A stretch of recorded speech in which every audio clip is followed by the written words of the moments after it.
Another football Sunday. We are back live. How's it going, everyone? Good morning, Luke. Let's go. Buffalo from Joe. Huge Bills versus Chiefs game today. Let me start out. Let me pull up my picks against the spread. We are at 51% against the spread this season. As always, we are live on YouTube. We are live on TikTok. As you guys can see, slightly different setting for me today. I am in Cape Cod. I did forget my math hat, so we're rocking no hat today for the first time, I think, on this live stream. A lot to get through. A lot to get through today. It's going to be a very, very fun football Sunday. I can already feel it. Good morning, Sam. Hope you're having a great football Sunday. Malik, it's just getting started, man. It is going to be a great football Sunday. Kenneth Walker over Drake London, right? Yeah, I think that's right. I would play Kenneth Walker over Drake London. Let me actually pull up my top 10 running backs this week because it is a much different list than weeks past. Let me tell you, I think there's 3 players making this list for the first time this week, one of which is Ramondre Stevenson. Our AI algorithm, Walter, in the WalterPicks app, has Mondre as the number 2 running back this week. I have him as the number 4 running back in my rankings. Either way, he's a top 5 running back this week. There's almost no way you can't project Ramondre Stevenson over 100 yards today, but you can say similar things about Eno Benjamin and Kenneth Walker. They're definitely going to be the chalkiest plays on DraftKings and FanDuel this week at their prices. But yeah, you kind of have to play Kenneth Walker in this spot. The Seahawks are clearly going to run the ball a lot.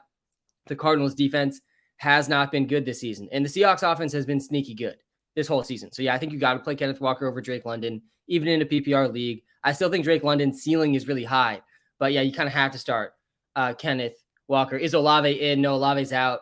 Almost definitely out. I think he's technically still questionable, but I'm almost positive he's going to be out.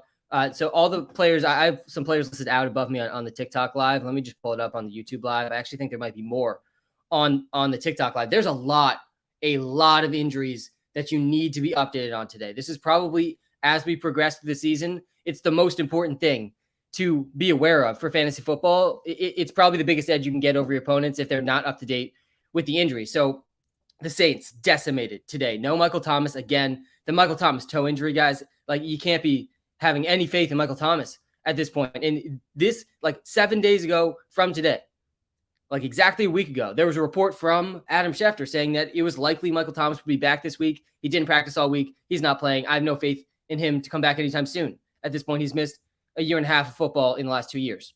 Rashad Bateman out. But yeah, Chris Olave is also out. Jarvis Landry is also out, which means Marquez Callaway, Traquan Smith, the leading receivers for the Saints today. I don't trust either of them at all. I still think their floor is close to 0 points. Cam Akers is out. Sounds like Cam Akers' time with the Rams is done. There's been some reports this morning, all of a sudden, that Cam Akers has some sort of trade market. Guys, Cam Akers does not have a trade market. Cam Akers is closer to like the Marlon Mack situation. Remember when Marlon Mack came off his Achilles? They were saying they were going to trade him. Nobody wanted Marlon Mack. Nobody wants Cam Akers. I would be pretty surprised if they were able to trade him for anything more than like a 4th, maybe 5th round pick. I mean, CMC, I think, barely has a trade market because people don't want to pay running backs. They don't value running backs in the NFL, rightly so. But yeah, a ton of injuries to be aware of today. So Jonathan Taylor, he's out. Nyheim Hines is also out.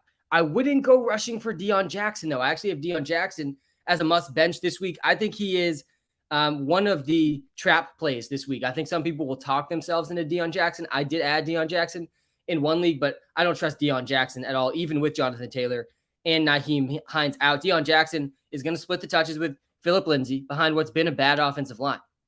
And Dion Jackson before last week, and he actually did look good last week. He looked like the best running back on the team last week. He was a special teams player. I mean, he's been on the roster for special teams before these injuries. So I just don't trust Dion Jackson very much to come through for us. Kenny Galladay, RIP, he's out again. Tony out again, both hamstrings for Kadarius Toney. Damian Harris is technically questionable, but I would be shocked if he played. I mean, it was reported he was going to miss multiple games after the injury last week. So the fact that he's testing it out seems like he's maybe ahead of that timeline. But yeah, I don't trust Damian Harris at all. I'm assuming Damian Harris is out at this point for your fantasy decisions. Rashad Penny is out. Obviously, he's out for the season. That's why Kenneth Walker is a must start. We saw him rip off a 69-yard rushing touchdown. And guys, I'm really excited for Kenneth Walker. I'm not going to lie. I'm actually sort of pivoting off of him on DraftKings this week, and I'll explain why I'm doing that. But overall, I'm very excited about Kenneth Walker. I think you need to start him in your fantasy leagues. His over-under today is 61.5 rushing yards. I think he goes over that. It's not an amazing matchup for him this week. He gets the Cardinals, but the Cardinals also I mean, they're not a bad matchup. They've been a very leaky defense this whole season. We know the Seahawks want to run the ball, and this is going to be the most carries Kenneth Walker's gotten in his career. He doesn't have a game with more than 8 carries yet. I think he's going to be close to 15 carries today, which means he probably goes over 70 rushing yards. He's extremely talented, guys. This guy is a physical, athletic specimen. He's not big, but he has 98th percentile speed. And even when you adjust for his size, he's in the 96th percentile for speed. And this dude was an absolute beast, guys, at Michigan State. 99th percentile runner in Michigan State. He wasn't a great receiver, but they have said he can catch passes as well. I think Kenneth Walker has to be started. Basically has to be started in your fantasy leagues. Mac Jones, he traveled with the team. He's not playing, I don't think. I'm assuming he's out. Dak obviously out one more week at least. Tua sounds like he's back next week, but we're going to see Skylar Thompson start for the Dolphins this week. We saw him play last week. I have no faith in Skylar Thompson. I mean, I feel like we're starting to forget how rare it is for these late rookie quarterbacks to actually be good. Bailey Zappi, 4th-round pick. I still don't have too much confidence in him compared to other Pats fans. I know he's been great in his first 2 games. He's completed 75% of his passes. Absolutely insane how well they've schemed for Bailey Zappi. But Skylar Thompson, I think, even with the weapons he has, I mean, he's not a guy I trust. I think the Vikings win this game. It's a get-right spot, I think, for the Vikings against the 7th-round rookie. They really dumbed down the offense for Skylar Thompson last week. He averaged 5 yards per attempt. For context of just how bad that is, I think he didn't throw enough passes to qualify for the quarterback rankings, but I think that would rank dead last in the NFL. 5 yards per attempt is an absolute joke. All right. Njoku or Hurst? Yeah, I would go Njoku over Hurst. Rondale Moore or Josh Palmer? Yeah, so Keenan Allen out again. And that is definitely good for Josh Palmer. But I think I like Rondale Moore more than Josh Palmer this week. All right, let's get to some of the questions. As always, guys, we're live on TikTok and YouTube.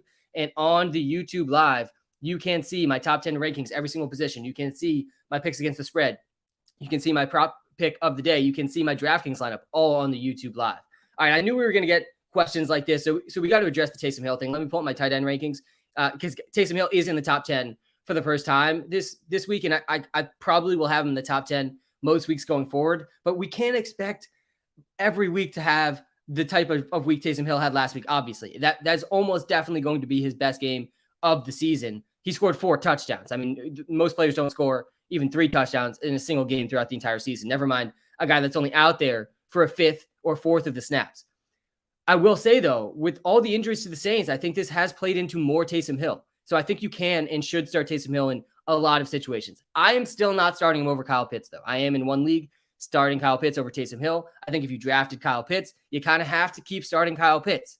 I'm playing Kyle Pitts on DraftKings this week, too, because I just know that the taste in everyone's mouth is so sour with Kyle Pitts. But really, every reason why we drafted Kyle Pitts is still true. It's just a much worse offensive situation than we thought. The Falcons aren't throwing the ball quite enough. But I still think Pitts has to be started over Taysom Hill. So there's 7, I think, tight ends I'm starting over Taysom Hill. Obviously, Kelsey and Andrews. I think Higbee, Zach Ertz, Dallas Goedert, George Kittle, and Kyle Pitts. You got to start these guys over Taysom Hill. After that, though, I'm starting Taysom Hill. Again, he has pretty high touchdown ceiling compared to other tight ends. And we know if you're a tight end and you score a touchdown, you're going to finish that week as a top 12 tight end. That's how brutal the tight end situation is. Geno over Russ? Yeah, absolutely. I'm playing Geno over Russ this week. I actually started Justin Fields over Russ on Thursday Night Football.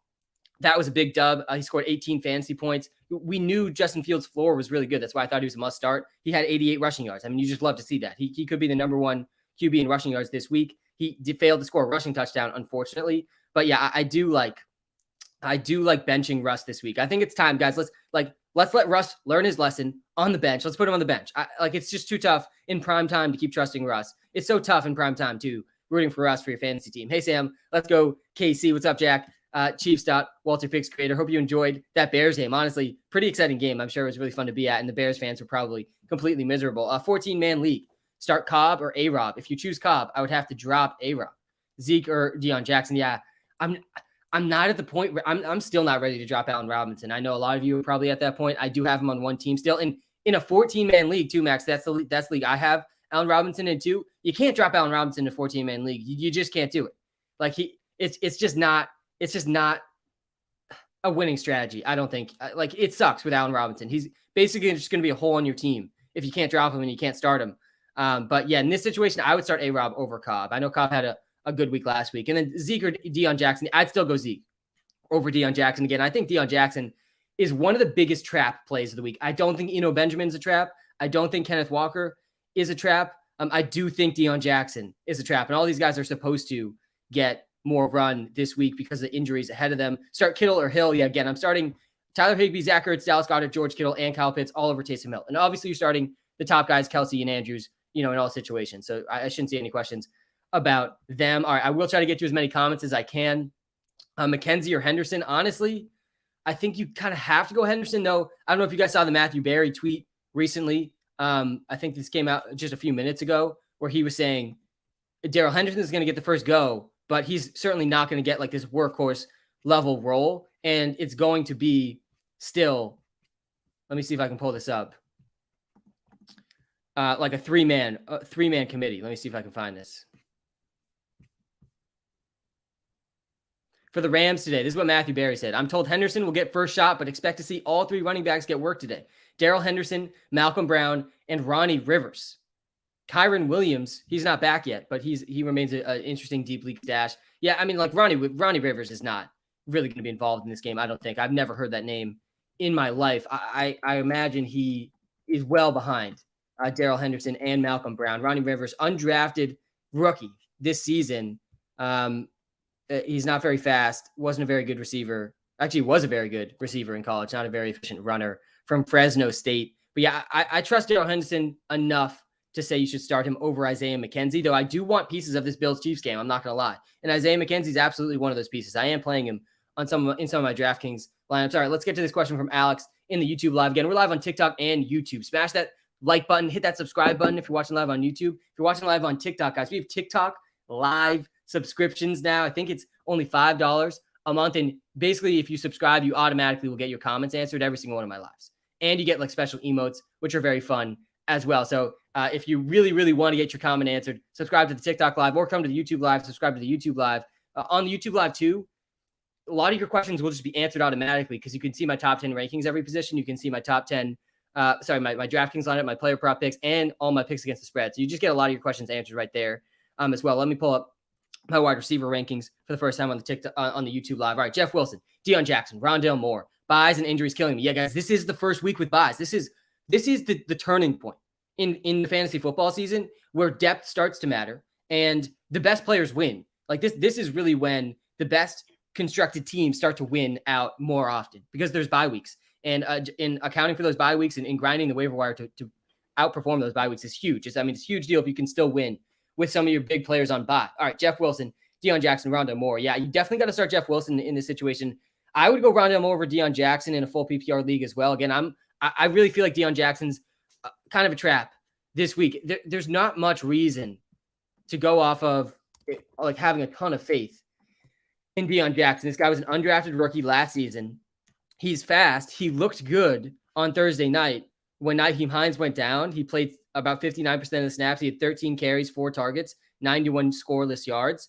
But Phillip Lindsay had just joined the team. I think Phillip Lindsay is going to get close to half the work today too. So good luck guessing which one's going to fall in the end zone. And we also just know the Colts offensive line has been so bad that even Jonathan Taylor has struggled.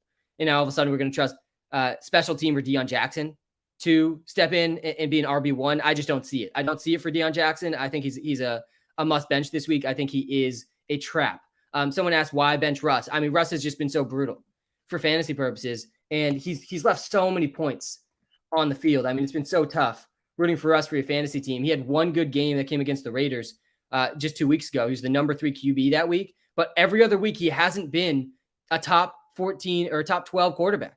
He's been outside the top 20 3 times. I mean, his floor is really low right now with his inaccuracy and his inability to capitalize on these opportunities that are presenting themselves every week. It's not a horrible matchup against the Chargers. Should be a good Monday night game. Should be a high scoring game. But yeah, I would prefer Geno over Russ. I preferred Justin Fields over Russ. Justin Fields scored 18 points. I felt much better about Fields and his rushing ability than Russ this week. I still think you shouldn't drop Russ. Russ has one of the best, in the Broncos have one of the best schedules down the stretch for fantasy football. I mean, their fantasy football playoff schedule is insane. So definitely hold on to your Broncos and don't drop them. But yeah, the Russ, I just don't trust enough this week. Why bench Schultz? He's had back-to-back donuts, man. I mean, I can't stand 0 points in my lineup. I mean, it makes me physically sick to see 0 points for 2 straight weeks in my lineup. If you play Dalton Schultz back-to-back weeks, all the lineups that I have Dalton Schultz, I'm starting Taysom Hill over him. Taysom Hill's not going to get a donut. He's at least going to touch the ball a few times. Dalton Schultz, he just keeps battling this injury. It sounds like he re-aggravated the injury. He's not on the injury report this week, but man, it's tough to trust Dalton Schultz right now with Cooper Rush, DJ Moore, Jerry Jeudy, George Pickens, and Garrett Wilson pick 2. I'm going to assume this is a PPR league because he didn't say, Jacob, by the way, if I don't get to your start sit questions, go to the WalterPicks app. It's the best place to get your start sits answered. I helped build this app over the last 3 years. It uses machine learning to give us the best possible projections. And I'm not going to be able to get everyone start sits, but the app is free to download. It's free to do as many start sit comparisons as you want. So definitely check that out if I don't get your question. That link to the app is in my TikTok bio in the YouTube description. George Pickens is in a pretty good spot today, honestly. I want to be starting George Pickens, and I kind of want to start Jerry Jeudy as well. I mean, all 4 of these guys certainly have an interesting ceiling, but honestly, I feel like DJ Moore is in sort of must-start territory this week because you look at what he's done with PJ Walker in the past, and it's pretty good, guys. He's averaged, I think, around 7 targets a game with PJ Walker. This season, he's averaging right around 7 targets a game, and the Rams have not been good against receivers for fantasy football. I know Jalen Ramsey's there. A lot of people think of the Rams, they think a scary secondary, but that actually hasn't been the case, guys. They've allowed the 5th most fantasy points per game to receivers this season. The Rams have allowed the 5th most receiving yards per game to receivers this season. Stephon Diggs went for 122 yards. Gabe Davis, 88 yards. Drake London, 86 yards. Marquise Brown, 140 yards. Deebo Samuel, 115 yards. I mean, they really haven't been great this season. They did okay last week against Dallas, but again, that's also Cooper Rush. This is PJ Walker. The Panthers are also 10-point underdogs in this game. I do like DJ Moore. I think I would probably go Pickens, DJ Moore in this one. But yeah, I think DJ Moore is sneaky this week. I'm not benching T. Higgins, though. I know T. Higgins is testing it out pre-game. Supposedly, he's on track to play, so we obviously have to monitor that situation. But I'm not benching T. Higgins if he plays. I think his ceiling is just too high. All right, I think someone's asking for the DraftKings lineup in the YouTube live. Let me pull up the DraftKings lineup because we've had back-to-back solid DraftKings lineups. And I got to be honest with you, this week on DraftKings is super, super interesting because there's so many good, cheap plays at running back that you really got to decide if you're playing in tournaments on DraftKings this week, are you going to go with the chalk or are you not going to go with the chalk? The chalk is just the guys that everyone's going to play. Eno Benjamin, he's under 5,000 on DraftKings, and he's basically has the backfield all to himself against the Seahawks, and the Seahawks have stopped nobody this season. Eno Benjamin must start in season long. I think he's the one chalk player that you kind of have to start because he's so cheap that you're able to pay up for Josh Allen. You're able to pay up for Steph Diggs. You're able to pay up for Gabe Davis and still have room for guys like Ramondre Stevenson and Chris Godwin. I mean, I really like the Josh Allen stack again this week. This is my 3rd straight week rocking with the Josh Allen stack. But guys, this Bills Chiefs game, let's talk about this game for just a second. Let me switch to my QB rankings as well on the YouTube live. Again, we're live on TikTok and YouTube. But with the quarterbacks this week on DraftKings, like you're either paying up for Josh Allen, or I think you pay down for Tom Brady, or you pay down for Kyler Murray, or you pay down for Geno Smith. And I kind of like the Tom Brady, Geno Smith price more than the Kyler price. Just a little bit. I think they all sort of have similar upsides, but Josh Allen's to me in his own tier this week. And that's why I'm going with the Josh Allen stack again, especially in tournaments. I think he has a ceiling that no other QB really possesses. And that's why you have to start Steph Diggs this week. It's why you have to, I just saw Gabe Davis question in the chat. I'm playing Gabe Davis over AJ Dillon 100%. This week, you got to start Gabe Davis. And he only hit 3 catches last week, obviously in big week. He doesn't have a game with more than 4 catches yet. But this is a game where you have to start Gabe Davis because this game is a massive over-under. And we know the Bills are going to throw the ball regardless of game situation. But we also can be pretty confident that it's not going to be like last week where the Steelers just rolled over. They couldn't score against the Bills defense at all. And so the game was kind of over in the 4th quarter and Josh Allen just wasn't asked to do that much in the 4th quarter. In this game, I mean, Josh Allen's probably going to be asked to do some stuff in the 4th quarter. I mean, the Bills defense presents a pretty tough challenge for the Chiefs. I do like the Bills -3 in this game. I do think the Bills win this game. I think the Bills have a better offense and defense than the Chiefs right now. The Bills are pretty clearly, I think, the best team in the NFL at the current moment. It's so tough to beat that Bills offense, especially with a pretty decent defense to go with it. But if the Chiefs can keep this game relatively close, which I think they can, Josh Allen could score 50 points this week. And there's just so few quarterbacks with that ceiling. And that's why I am stacking with Diggs and Gabe Davis in this lineup. It does feel like after last week, the double stack with Allen, you got to go Diggs and Gabe Davis. I mean, you could go Diggs, Isaiah McKenzie. You could go Diggs and Dawson Knox, but Dawson Knox has been in and out of the lineup with injuries all season. I don't really love the Dawson Knox act with Josh Allen. I am playing Kyle Pitts in tournaments this week because, again, I think the taste in everyone's mouth is so sour with Kyle Pitts, but they let him rest. He sounds like he's fully healthy coming off the rest last week. He technically is still questionable, but yeah, I just think his ceiling is high enough to play in tournaments. I also like George Kittle in tournaments this week. And if you're trying to pay down at tight end this week, the punt this week is Gentry on the Zach Gentry on the Pittsburgh Steelers. He's definitely the best punt tight end. I think he's 2,600 on DraftKings. He scored 9 points last week. He had 6 targets, 5 receptions, and Pat Freiermuth did play part of that game. Muth is out this week. So if you're punting tight end, I do like Gentry stacked with Chris Godwin. Chris Godwin, by the way, he's the one player this week that's in all of my lineups. I don't have all my lineups with Josh Allen this week. Like I said, I spread it out with Josh Allen, Tom Brady, a little bit of Geno Smith, a little bit of Kyler Murray. And with the Geno stack, I like the Geno stack just because it's so concentrated around Tyler Lockett and DK Metcalf. You'll see I don't have Kenneth Walker in this lineup. I like paying up for Ramondre Stevenson more than the Kenneth Walker. I think I'm pivoting a little off of Kenneth Walker because I don't have that much confidence in Pete Carroll. I mean, I think you have to start Kenneth Walker if you have him in season-long leagues. But on DraftKings, like I think people might be underrating just a little bit how much DJ Dallas could be involved. And that really could put a dent in Kenneth Walker's receiving upside and touchdown upside. All right. Hey, Sam, should I start Geno Smith or Justin Herbert? Yeah, you kind of have to start Justin Herbert still, I think. If you look at my QB rankings at the bottom of the screen, you'll see I do have Justin Herbert ranked 7th this week, and Geno is in my top 10, but he's ranked, I think, 9th or 10th. Yeah, he comes in as my number 9 QB. Again, if you are watching live on YouTube, you can see my top 10 QBs just right at the bottom of the screen. If you're watching live on TikTok, you can come to the YouTube live. You're a couple clicks away. All right, do I start Burrow or Geno? Yeah, I would still start Burrow over Geno. Let me pull up my tight end rankings one more time. I'm seeing some Kyle Pitts questions in the chat again.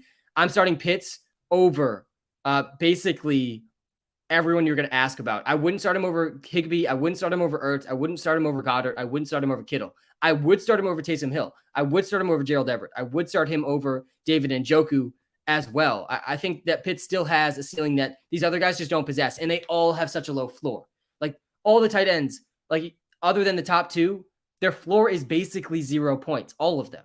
So you should just press the button on the guy you think has the highest ceiling, and that is Pitts in a lot of situations. All right, Hurts or Taysom? Yeah, I'm going Taysom over Hayden Hurts.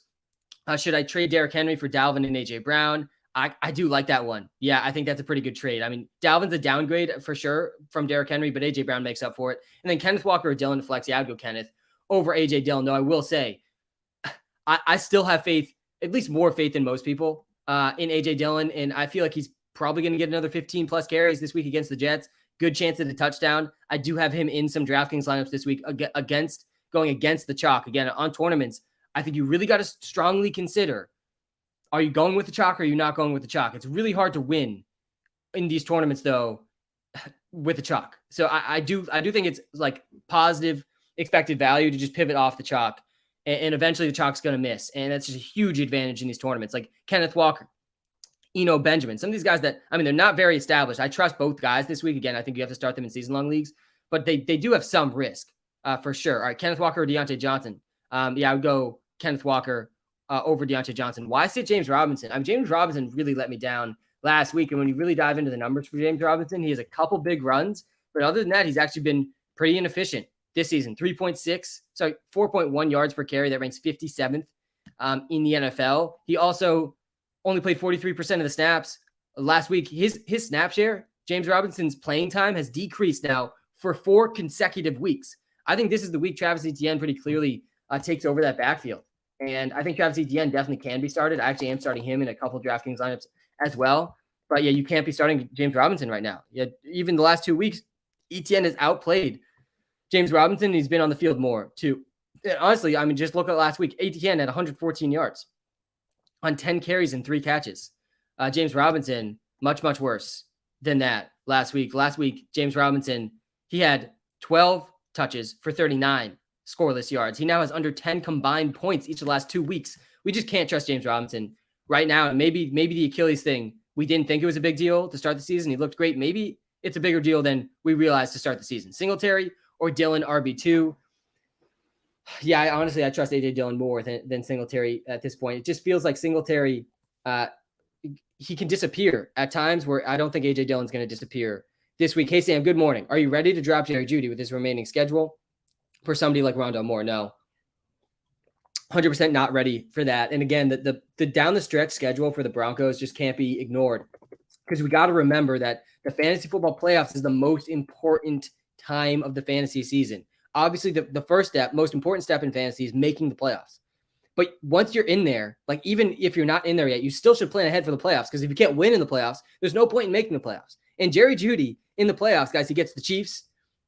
I think let me pull up the schedule. They definitely get the Rams too. And I think they get the Cardinals. I think it's the Chiefs, the Cardinals, and the Rams in the playoffs. And they have some great matchups before that too. I think they end the season with like 6 or 7 games against like the top best 10 defenses or worst 10 defenses. So, I mean, no team has a better passing schedule than the Broncos down the stretch. And I do think it would make sense for Russ to sort of improve as he gets more acclimated to the offense too as the season goes on. Just subbed, should I start London Boyd or pick up Wan'Dale Robinson? Nick, love you mentioning Wan'Dale Robinson. If you guys just saw my DraftKings lineup on the YouTube live, I do like Wan'Dale Robinson. I think he's the free square, interesting option in DraftKings this week. I have him maybe in too many lineups because his floor is certainly still really low. I like Wan'Dale Robinson this week, though. He's 80th percentile speed. He was a second-round pick. He was picked before George Pickens. He was picked before Alec Pierce in the NFL draft. He was an early second-round pick. I mean, I think he was maybe the first receiver taken in the second round or second receiver taken in the second round. And then you look at the Giants, guys, and they have nobody catching the ball. I mean, Darius Slayton is a complete trap this week. I would not trust Darius Slayton. I don't have him in a single DraftKings lineup. I know he looked pretty good last week, but he's disappeared so many times throughout the course of his career in similar spots where he should be the top receiver. But I wouldn't play Wan'Dale Robinson over Drake London. I'm certainly playing Drake London over Tyler Boyd and Wan'Dale Robinson, but I do like Wan'Dale Robinson as a very good DraftKings play at 3,600 on DraftKings. Why are you starting Pitts? Because his ceiling is still high. It's still Kyle Pitts. He still has a wide receiver one type body playing the tight end position. You're getting basically a wide receiver player in your tight end slot still. I know he's been bad this season. Kyle Pitts has only one game over 4 fantasy points. He has one game over 4 fantasy points, but he also has not scored a touchdown this season. And in that one game, he had 87 yards, 5 catches. And they barely threw the ball in that game too. And this is a game where I think the Falcons are going to have to throw the ball against the 49ers. And I just think that the ceiling for Pitts is higher than basically everyone I have him ahead of in my rankings. Again, let me pull up my tight end rankings. Oh, they're already up on the YouTube live. I think he's a higher ceiling than Gerald Everett. I think he's a higher ceiling than David Njoku. Honestly, it's tough to say he's a higher ceiling than Taysom Hill, but I do think he's a better play than Taysom Hill still. Alex Pierce or Dion Jackson. Alec Pierce or Dion Jackson. Yeah, I would probably go Dion Jackson in that one. Again, I think Dion Jackson is a trap this week, though. Eno or Gabe Davis. Yeah, Eno's safer than Gabe Davis. But again, I don't want to bench Gabe Davis this week against the Chiefs. I mean, you really can't bench Gabe Davis this week. Good morning, Sam. Schultz or Disley? I'm going Schultz over Disley, even though it's a good matchup for Disley and Schultz is back-to-back donuts. And then also pick 2, James Robinson, Rashad White, Devontae Parker, and Lindsey PPR. Yeah, honestly, really bad options here. I do like Rashad White as a pretty good sleeper this week. The Bucs are 10-point favorites against the Steelers. I actually think they cover that spread. Let me pull up my picks against the spread one more time, and I will talk through some of these throughout the course of the live. Plenty of time to go on the live stream. We're only 30 minutes in. So, guys, if I haven't got your comment yet, I will do my best to get to as many comments as possible. Seeing, again, a lot of Dion Jackson questions. Bench Dion Jackson. Bench Dion Jackson. He's a complete trap, I think, this week. All right. Going back to this question, though. Yeah, I would probably go Rashad White in a PPR league. I think White, he's played 40% of the snaps each of the last 2 weeks. And I think he's going to get at least that today, especially if the Bucs blow out the Steelers. He could get the whole fourth quarter as they rest Leonard Fournette. And then Devontae Parker is really tough to trust. Lindsey's definitely tough to trust. I mean, I feel like you got to go James Robinson in this one. But again, I think James Robinson's really tough to trust right now too. But yeah, I think I'd go the first 2 guys in this one. And yeah, Schultz, Disley, these are some tough options. I hope the rest of your lineup is looking better than these options. All right, hey, Sam, Duvernay or Pickens, Edmonds, or Lindsey. Yeah, so Duvernay's in play again this week. I mean, Duvernay, really has proved me wrong this season. But with Rashad Bateman out, and who knows how long Rashad Bateman's going to be out, he's definitely playable. It's not a horrible spot against the Giants, but I like Pickens more. And I think Pickens is better. I mean, just hands down better, too, than Duvernay, which makes me feel a little bit better about plugging him into my lineup. And again, I think the Steelers get crushed again today. And the Bucs secondary hasn't been horrible, but in a really negative game script for Pickens, that's probably good. And then Edmonds or Lindsey, God, I mean, you can't trust either of these guys. I have no faith. I have no faith in Chase Edmonds. At this point, I think I actually dropped Chase Edmonds in one of my leagues. I'm a big fan of Chase Edmonds. I think he's really talented, but the usage has just not been there. Guys, he played 14% of the snaps last week. He had 1 carry and 0 catches. He had a donut. He had 1 carry for 1 yard last week. I mean, you can't start him. I would start Philip Lindsay over Chase Edmonds. And honestly, again, I think Chase Edmonds is droppable at this point in fantasy football. Do you think it's a risk to drop James Robinson for Eno? Yeah, there's some risk there, but I would prefer Eno this week. And I think James Robinson's trending in a really tough direction right now with Travis Etienne looking like the better receiver. He had a much better week last week. And James Robinson, like I just said earlier in the stream, his snap share has decreased 4 straight weeks. I mean, 4 straight games he's played less. And it's probably going to be a 5th straight week this week as they lose confidence in James Robinson because he's been really inefficient outside of a couple big runs. So, yeah, I'm okay dropping James Robinson for Eno. I would see what else you can drop, but I think that's fine. And Eno should be an RB1 this week, and he could be an RB1 next week too, depending on when James Conner and Darrell Williams are able to come back. Happy Football Sunday, Sam. Happy Football Sunday, Xavier, and everyone else in the live stream. Thanks for the gifts in the TikTok live as well. I will do my best to get to as many comments as possible. But again, if you come to the YouTube live, link is in the TikTok bio. You can also see my top 10 rankings every position, which answers a lot of the questions I'm seeing in the comments. All right. Full PPR, Breece Hall, Mike Williams, CeeDee Lamb, and Sutton. I'm assuming I would need a wide receiver and a flex. So you need 2. Starting Godwin is my other receiver. You got to start Godwin, and you got to start Mike Williams here too. Mike Williams is my number 7 receiver this week, and you kind of have to start Sutton too. So I would probably go Williams and Sutton. I don't love benching CeeDee Lamb. I think Breece Hall is a pretty obvious bench with this question. He's not an obvious bench in most situations, but you have just elite receivers. And then you want these elite receivers over the running backs in PPR leagues for the ceiling. All right, if Olave doesn't play, Olave's not playing. He's not playing, guys. And I think the reason I'm so confident about this too, and I've been confident about this since the injury happened, it's since the Tua injury and how bad the optics were with the Tua injury, rightfully so. I mean, you just can't bring a guy like Olave back after that injury and how bad it looked. I think he has to sit out this week. And all reports are that he's sitting out this week. So he's technically questionable, but I would prepare as Olave being out for your fantasy lineups. All right. So you got to choose Deontay Johnson, George Pickens, or Devin Duvernay. You got to go Deontay Johnson over George Pickens still. Weatherman Sam, any news today? Waiting for this one. Weatherman Sam is back again. And no, not any weather to be super concerned about. Good news this week. First of all, we got 4 dome games. One of them is the Monday night game, but we also have a dome game between the Panthers and the Rams. We have a dome game between the Bengals and the Saints. We have a dome game between the Jaguars and the Colts and the 49ers and the Falcons. So no weather to be concerned about there because those are all dome games. There is supposed to be a tiny bit of wind in the Vikings-Dolphins game. Not enough for me to care. Only 13 miles an hour. There might be some rain, like very, very light rain though, like not downpour rain, light rain. Potentially some light rain in the Jets-Packers game. I don't think that moves the needle or changes my thoughts about that game literally at all. So, yeah, no weather to be concerned about. The other game with just a tiny bit of wind is the Bills-Chiefs game. But, yeah, we're not worried about that game. There's going to be no precipitation basically in any games today. So, yeah, the Jets-Packers game is the only one really with a chance of light rain, I think. And all the other games, maybe the Giants-Ravens has some tiny bit of rain, but 0 wind basically in that game. I'm not worried about the weather in a single game. That's the report from Weatherman Sam this week. Okay, do I drop James for Eno or Jamal Williams? For Eno, I would not drop Jamal Williams. I would drop James Robinson before I dropped Jamal Williams. Can you put up top 10 running backs? Yeah, let me get the top 10 running backs again. CMC rightfully claiming his number 1 spot again. Mondre is in the top 5 this week with Damian Harris almost definitely out. Technically, he's questionable too, but I'm not buying that at all. They said when Damian Harris went down after the game last week that he was going to miss multiple games. And now you expect me to believe he's back today. And they do kind of need Damian Harris in what should be a very run-heavy game script for the Pats against a really, really bad Browns defense. I think the Pats win today, by the way. The Pats, and I'm as pessimistic of a Pats fan that you'll find, but it's similar to my rationale last week, and I was all over the Pats over the Lions last week.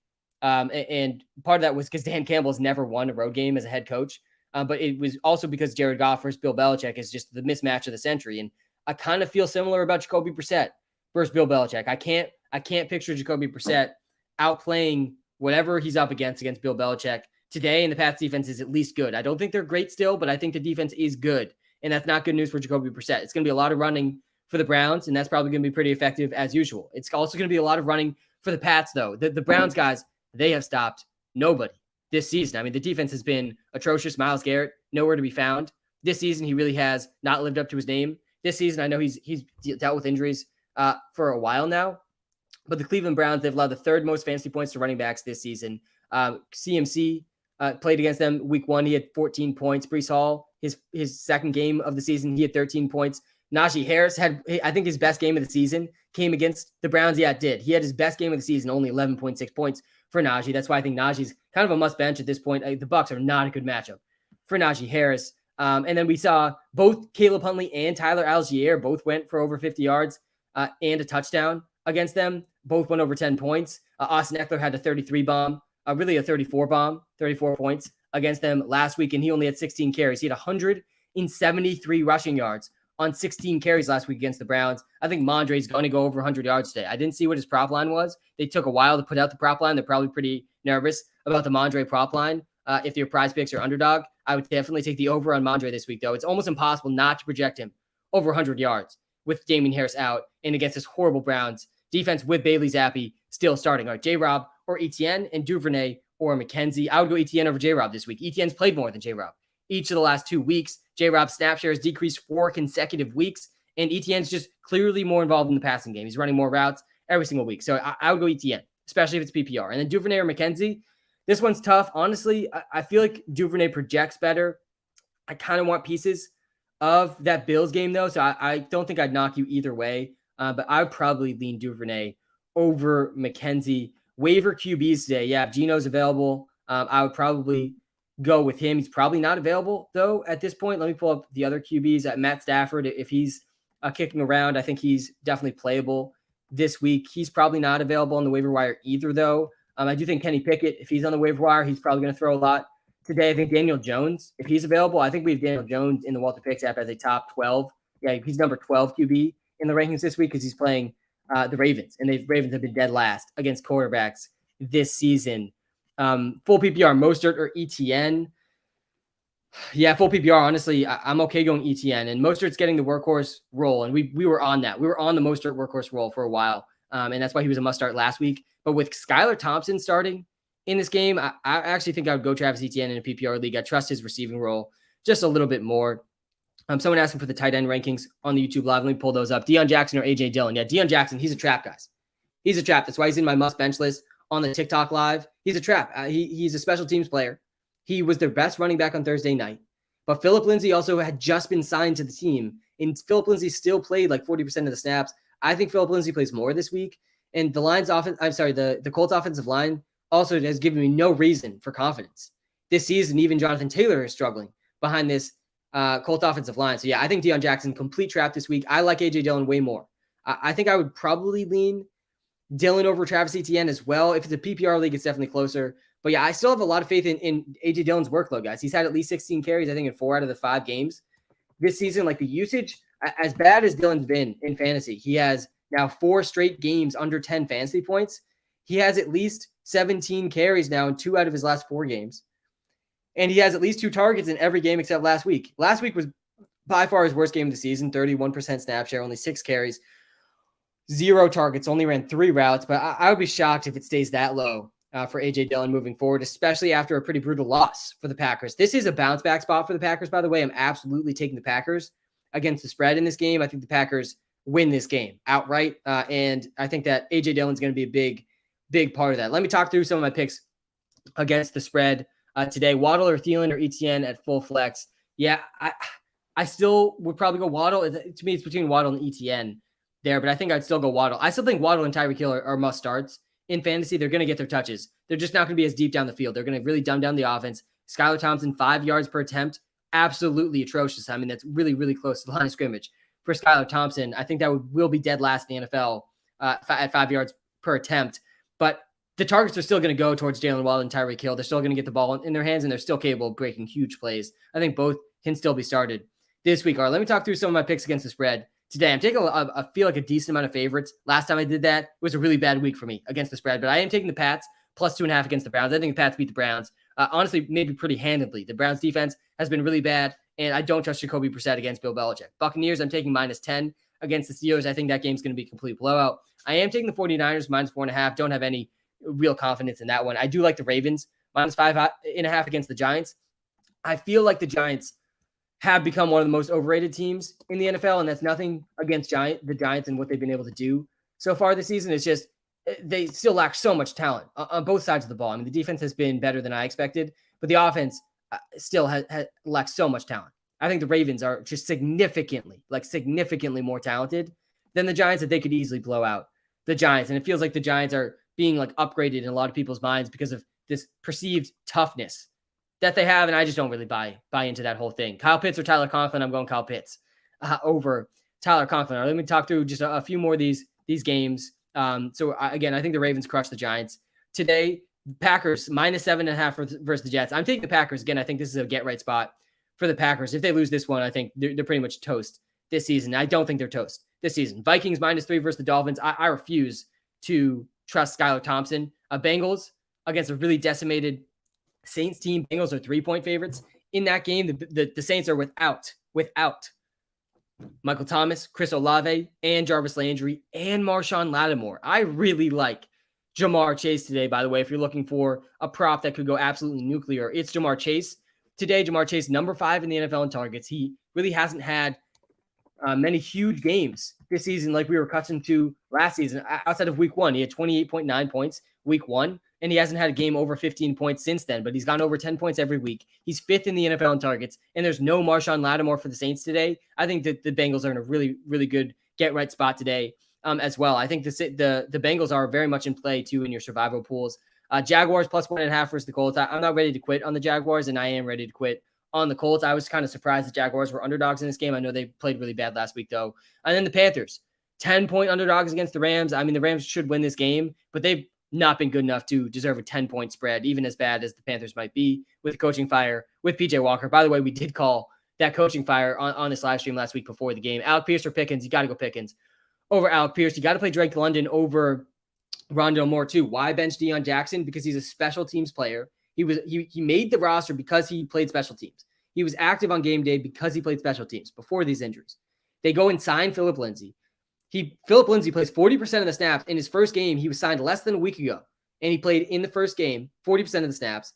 Dion Jackson looked like the best running back, but I really think Phillip Lindsay is going to get close to half the work behind a bad offensive line, behind a game that's probably going to be pretty low scoring. I think Dion Jackson's the biggest trap of the week. I don't trust Dion Jackson this week at all. All right, morning, Sam. Good morning, John. If I can't start one of the tight ends you have listed, who are the next tight ends to play? I have Schultz, but I can pick up some off waivers. Also, Wilson, Daniel Jones, or any other waiver wire QBs. I think go Daniel Jones. With the waiver wire QBs, go Daniel Jones. He's rushed a lot. He's running a lot. As bad as I think the Giants might be overrated right now, Daniel Jones has been good for fantasy. I think he should be started this week. And again, I think they're also going to be trailing in that game, which is good for Daniel Jones. I have Schultz. Yeah, I think you can play Schultz over most waiver wire guys. Again, I think if you're really digging deep at tight end this week, though, it's Gentry on the Pittsburgh Steelers, because Pat Freiermuth is out. Zach Gentry had 9 points last week. I mean, that was 9 more points than Dalton Schultz had. He played 60% of the snaps, and it was against a good Buffalo Bills defense. The Steelers are going to get crushed again today, and that's going to be good news for Zach Gentry against the Tampa Bay Buccaneers. The Tampa Bay Buccaneers do have pretty good defense against tight ends as well, but I don't hate Zach Gentry at all. I think he could get another 6+ targets, and that's certainly startable when you're digging deep at tight end. Thoughts on Jalen Waddle? Yeah, so I think you still have to start Waddle and Tyreek Hill in most situations, not all situations, obviously, but I still think that they have a really high ceiling. They're still probably both going to get 6-7+ targets today, probably closer to the line of scrimmage than usual because Skylar Thompson is starting. But we know they can break big ones, even if they're getting it at the line of scrimmage. They're both so good after the catch. So I think both are still solid wide receiver 1/2s this week. Half PPR, Dobbins or Pollard. I'm desperate. Yeah. I would go Pollard over Dobbins.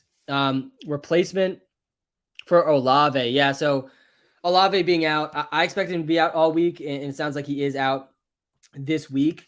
But yeah, I do think there are some pretty good deep options. Honestly, the deepest option that's available in all leagues is Wan'Dale Robinson, who is back this week for the Giants, or almost definitely back. I do think he was questionable, but he's expected to play. I think, is going to step in potentially as the immediate wide receiver one for the Giants ahead of Darius Slayton, who has gone completely missing at times throughout his career, despite having very little competition. But if you are in a shallower league, go pick up Rondale Moore. I think he's a much safer option than Wan'Dale Robinson. All right, Zeke or Dobbins. Yeah, I'm benching Dobbins in most situations. Taysom Hill a starter. Yeah, I have Taysom Hill as my number 8 tight end this week, and I think you could realistically have him ranked as high as 6th or 5th in your tight end rankings, because when you look at the tight end landscape and how absolutely brutal the tight end position is for fantasy, like, he has a pretty good chance at a touchdown, probably a better chance than most other tight ends. I still am starting Pitts over him personally. I'm still starting Kittle over him. I'm still starting Goddard over him. I'm still starting Ertz and Higbee over him. And obviously you're starting Kelsey and Mark Andrews over him.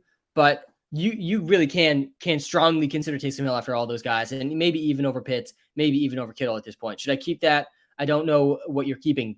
With Olave out, Dion Jackson, decent substitute. No, Dion Jackson, he's on my bust bench list. I think he's a complete trap this week. I do not trust Dion Jackson. Again, he was a special teams player before all these injuries, and they signed Phillip Lindsay, and I think I won't be surprised if Phillip Lindsay outsnaps Dion Jackson this week. Judy or Etienne, and Pitts or Taysom Hill. Again, I'm leaning Pitts over Hill. I think you could make a strong argument for Hill over Pitts. I think it's super close. I guess it's hard to argue Pitts' ceiling is higher than Taysom Hill's, because Taysom Hill's just coming off a 4-touchdown game, and Pitts is not going to have a game with 4 touchdowns this season. But Taysom Hill probably won't have another one of those either. But I also think when you really think about how many injuries we have for the Saints, no Michael Thomas, no Chris Olave, no Jarvis Landry, I think the case for Taysom Hill honestly gets a little bit better. But again, I have so much money on Kyle Pitts this season that I feel like maybe I'm just digging myself a deeper hole a little bit with the Pitts start. But yeah, I'm personally starting Pitts over Hill. I think it's super close though, and I would not knock you for starting Hill over Pitts. Judy or Etienne, yeah, I'm starting Judy over Etienne this week as well for the ceiling, but I still think the floor is better with Etienne in a PPR league. So I know these are a couple non-answers here. If this was my lineup, I'd be starting Judy and Pitts. But I don't think it's crazy to start Etienne and Hill either. Super close ones. And again, in a PPR league, you got to ask yourself floor versus ceiling with these running backs versus receivers. The running backs almost always have a safer floor because their touches are just more guaranteed. They're getting carries and targets close to the line of scrimmage. A guy like Judy, his targets are much deeper down the field. So he's a much higher ceiling, but also a much lower floor. So that's the question you got to ask yourself. Do you want to lock in close to 10 points? Go with Etienne. Do you want a shot at 25 plus points? You probably go with Jerry Judy. All right, Cobb or Ayuk in a PPR league. Yeah, I'm not trusting Cobb. Hey, Sam, been sub since before the app launched. Dan, thanks for tuning in, man. So many years later. Launched McKenzie or Devontae Smith. Yeah, he kind of have to go Devontae Smith, I think, with how good he's been over McKenzie, even in a good spot for McKenzie. Full PPR, Christian Kirk or Jacoby Myers. The Christian Kirk situation this week is really tough for fantasy, right? Because on one hand, he's coming off his worst game of the season. Christian Kirk was a complete bust last week. And on the other hand, right after the game, Doug Peterson said, yeah, we have to get Christian Kirk more targets than this, which makes me think this is probably going to be the fewest targets he gets all season. He had 3 targets, 1 catch, 11 yards, only 2.1 fantasy points last week. And that was coming off his previous worst game of the season, where he only had 2 catches in the previous game. He did have 60 yards in that game, but still. I think this is a bounce back spot for Christian Kirk, though. The reason it's tough, though, is it's also a tough matchup for Christian Kirk. The Colts have allowed the least fantasy points per game to receivers this season. But I still think he sees probably close to 9 targets. So I'm okay starting Christian Kirk over Jacoby Myers. So guys, Myers has been way better than I feel like most people realize. Unless you have him on your fantasy team, you don't realize how good Jacoby Myers has been this season. Jacoby Myers, guys, 17.6 fantasy points per game. That's 8th best in the NFL. 8th best in the NFL. He doesn't have a game under 10 points, but he's also only played 3 games. So it's a small sample for Jacoby Myers. And with Bailey Zappi starting, again, it's like not a bad matchup against the Browns. Again, the Browns defense has been horrible this season. They're top 10 best defense to be playing for a receiver. But yeah, I would still be going Christian Kirk. I still think Christian Kirk is just more of an elite option than Jacoby Myers. Hey, Sam, picked up Eno Benjamin and Darrell Henderson off the waiver wire. Are either of them worth starting at flex PPR? And if so, which? Yeah, I like Eno Benjamin more than Darrell Henderson. I think Eno Benjamin has looked better than Darrell Henderson this season, and he also has less competition for touches today than Darrell Henderson, who supposedly is going to get the first touches. He's going to start for the Rams. But if Henderson continues to be inefficient on the ground, I think they will work in Malcolm Brown. With that in mind, should I start Miles Sanders over both of them? Yeah, I still would start Sanders over both of them. Sanders has seen such elite usage behind the best offensive line in the NFL. I also think this is a get right spot. And not that they need to get right, but I think this is a game where the Eagles just roll over the Cowboys. And I think this is Cooper Rush's first loss. I think that's the game, the Sunday night game tonight should be a really fun one. But the Cowboys have dominated the Eagles, I feel like, for so long, or at least have been competitive against the Eagles for so long. I feel like that sort of ends tonight. I think the Eagles run right over the Cowboys, and that's probably going to be a lot of Miles Sanders involved in that. Hey, Sam, Melvin Gordon or Jerry Jeudy this week.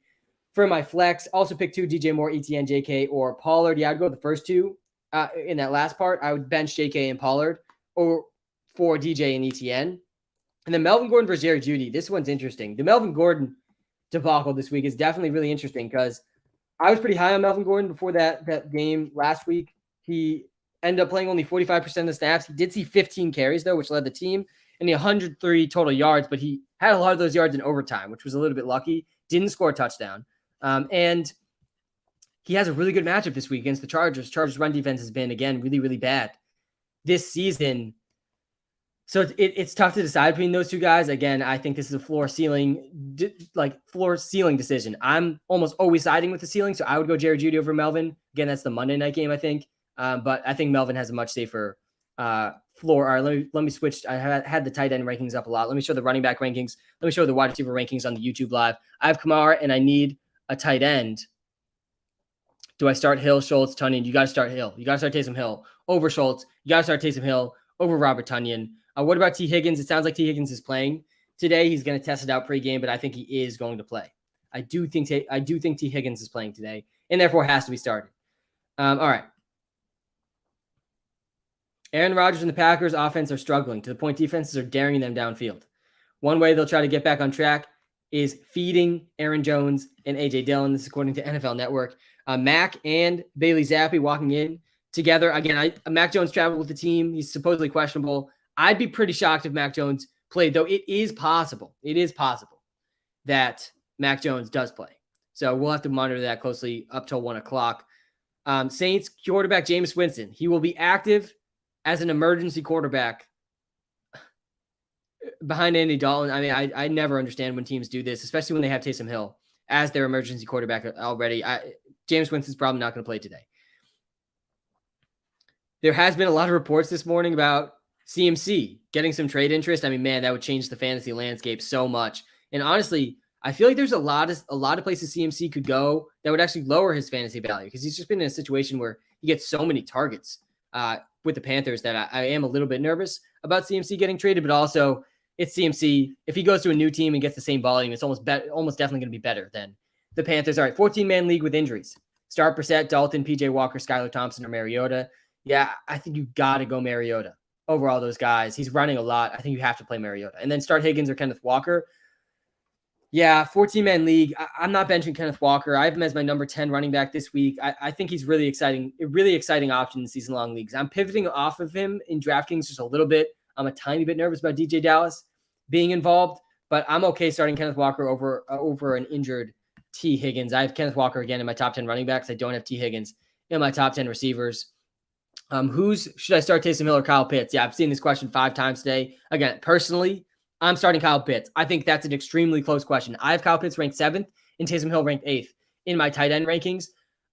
It's so close. It's so close. I have this weird thing with Pitts. I drafted him too many times in best ball leagues. Maybe that's clouding my confidence in him a little bit, but I still think on a weekly basis, I trust Pitts just a little bit more than Taysom Hill.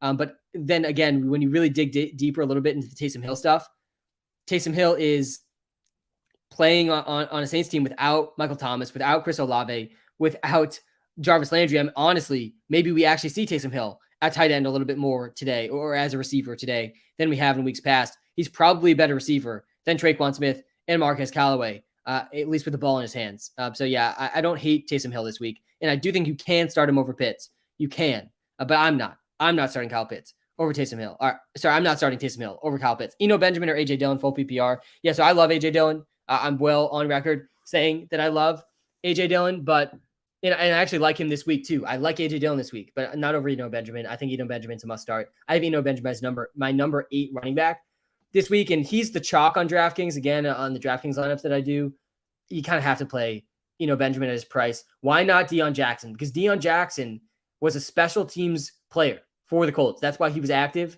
for the first few weeks of the season before these injuries piled up for the Colts. And they went out and signed Phillip Lindsay days before the game on Thursday night.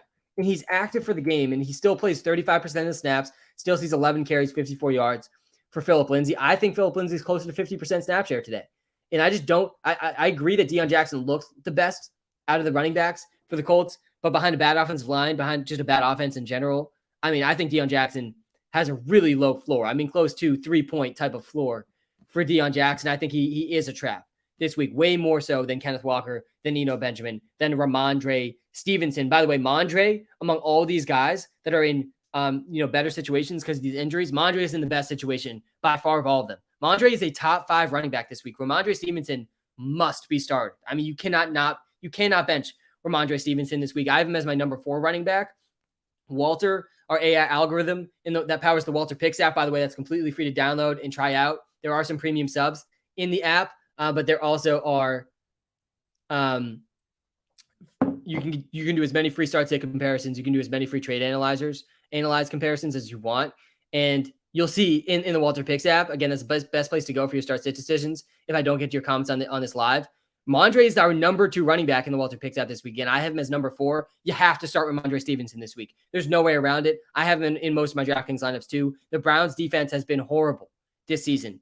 Last week, Austin Eckler, 16 carries, 173 rushing yards. For Austin Eckler last week, Mondre had over 30 carries last week with Damian Harris out. I don't know if he'll get quite that many this week, but just the fact that it's possible makes him a top 5 running back against a really bad Browns defense. Last week, 25 carries. He also had 2 catches, so 27 touches, 175 yards, scoreless yards against the Lions. And I think the Browns' run defense might actually be worse than the Lions' run defense. So, yeah, I think Mondre has to be started. Guys, if you're watching live on TikTok, hit the like and follow button. If you're watching live on YouTube, hit the like and subscribe button. Going to get to as many of these questions as I can. Again, on the YouTube live, you get my top 10 rankings every position.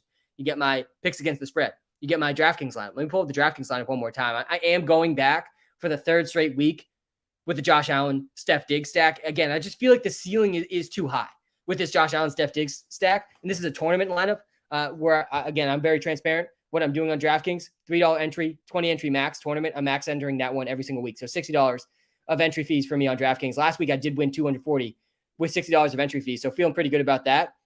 But yeah, Josh Allen, his ceiling is just so high that I feel like in tournaments, you gotta be having some lines with Josh Allen in the Steph Diggs stack. And I still feel like we haven't seen the true ceiling game from Steph Diggs yet. And it could be this week against the Chiefs for sure. I mean, Steph Diggs, he's the 6th most targets in the NFL, 6th most air yards in the NFL. He does have a 44-point game back in week 2. There's the ceiling. And he scored 3 touchdowns in that game. That's what we need with the Steph Diggs, Josh Allen stack against the Chiefs. And again, you want pieces of this Chiefs Bills game. I am going with the Gabe Davis stack in this lineup.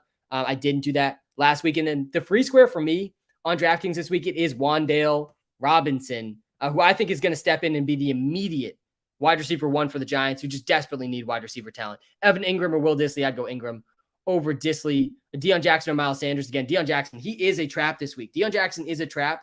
And we see this question here with Phillip Lindsay in it on the YouTube live. I'm playing Najee over Lindsay, though I do think Najee is really tough to trust against the Bucs, but Najee still has more receiving upside than Lindsay, more touchdown upside than Phillip Lindsay. But again, I think Phillip Lindsay plays about half the snaps today. Again, guys, if you're watching live on YouTube, we're trying to hit 10,000 YouTube subscribers this season. Smash the subscribe button. Takes you 2 seconds. Helps me out so much. I'll be live for another 2 hours leading up to kickoff today. Again, yeah, we're not benching Miles Sanders for Dion Jackson. I mean, that's just absolutely insane. I would play Stevenson over basically everyone this week, though. I'm playing Ramondre Stevenson over everyone not named Christian McCaffrey, Saquon, and Austin Eckler. I'd play him over Leonard Fournette. I'd play him over Alvin Kamara. I'd play him over Nick Chubb. I would play Ramondre Stevenson over Najee Harris, over Aaron Jones. I'd play him basically over everyone. I'd play him over Dalvin Cook, too. Dalvin Cook's not even in my top 10. This week, I have Eno Benjamin and Kenneth Walker ranked ahead of Dalvin Cook. This week, I'm playing Taysom Hill over Irv Smith for sure. Again, if I pull up my tight end rankings again really quickly on the YouTube live, know that I had those up for a while. Yeah, you got to start Taysom Hill over all these guys that aren't in my top 7. And I think you could start Taysom Hill over Pitts as well. Drake London worth starting? Yeah, I do still think Drake London is worth starting. I do think he is worth starting. Eno or Aaron Jones for RB1. Yeah, I don't feel good. I have Eno Benjamin. I do have him one spot ahead of Aaron Jones in my rankings, but yeah, I don't feel great. Honestly, I'm gonna change that right now. I don't feel great starting Eno Benjamin over Aaron Jones, so I'm actually gonna change this live right now in the rankings and the YouTube live. I would start Aaron Jones over Eno Benjamin against the Jets. Eno or Raheem Mostert. I'm definitely playing Eno over Raheem Mostert. I am playing Travis Etienne over Najee Harris too. Najee Harris is definitely tough to trust against the Bucs. Duvernay or Edwards-Helaire. I go Duvernay over Clyde. Honestly, I think Clyde's floor is just so low. And we sort of saw it last week. He didn't end up scoring a touchdown last week. And what do we know? Clyde Edwards-Helaire, extremely touchdown dependent. He only scores 6.5 fantasy points. He played about the same amount as he had weeks prior. I mean, he didn't get as many carries as he had the week before. But this is what Clyde's going to get, guys. He's going to get like around a little under 10 carries. He's going to get a few targets. And if he doesn't score a touchdown, he's going to score less than 10 fantasy points. Obviously, this is a game where he could easily score a touchdown, but I'm okay going with Duvernay over Clyde. I'm not benching Chris Godwin this week. I have Chris Godwin. He's the one guy that's in all of my DraftKings lineups this week. I have tremendous confidence in Chris Godwin this week. I think he is a better option than Mike Evans, and he's priced well below Mike Evans on DraftKings. Actually, one thing that gave me even more confidence about Chris Godwin before I go into sort of the numbers of Chris Godwin, Tom Brady shows up to his press conference this week. I think it was his last press conference of the week, wearing a Chris Godwin t-shirt. Literally said Chris Godwin right on his shirt. I mean, Brady's literally just looking at us, telling us, start Chris Godwin. Chris Godwin has not had his big game yet this season. He doesn't have a game over 65 yards yet. I think that comes this week. The Steelers are without basically their top three players in the secondary. And the Buccaneers are also trending extremely pass heavy since their receivers have returned to full health. Tom Brady, guys, listen to this. I mean, it's really just a curve up and to the right. He had 34 passing attempts in week 2. He throws 42 in week 3, then 52 in week 4, and then 52 again in week 5. I mean, he's going to be close to 50 passing attempts in this game, even if they're up a lot. And that's huge for Chris Godwin in a really plus matchup against the Steelers. The Steelers have stopped nobody this season, especially when you look at the receivers and then all the injuries stacking up for the Steelers secondary again. Steelers have allowed the most fantasy points to the wide receiver position this season. Last week, I mean, obviously we saw it against the Bills. The Bills are the Bills, so we can't trust that's going to happen every week. But Gabe Davis, 171 yards, 2 touchdowns. Steph Diggs, 102 yards, touchdown. Khalil Shakir, 75 yards, touchdown. Corey Davis had 74 yards and a touchdown against them. Amari Cooper, 101 yards and a touchdown against them. Nelson Aguilar, 110 yards and a touchdown against them. And Jamar Chase, 129 yards and a touchdown against them. Guys, the Steelers defense, 2, 4, 6, 8, 9 receiving touchdowns allowed in 5 games. They're allowing almost 2 receiving touchdowns just to receivers in their first 5 games. It's ridiculous. You got to start Chris Godwin. You got to start Chris Godwin this week. I mean, he's a lock, man.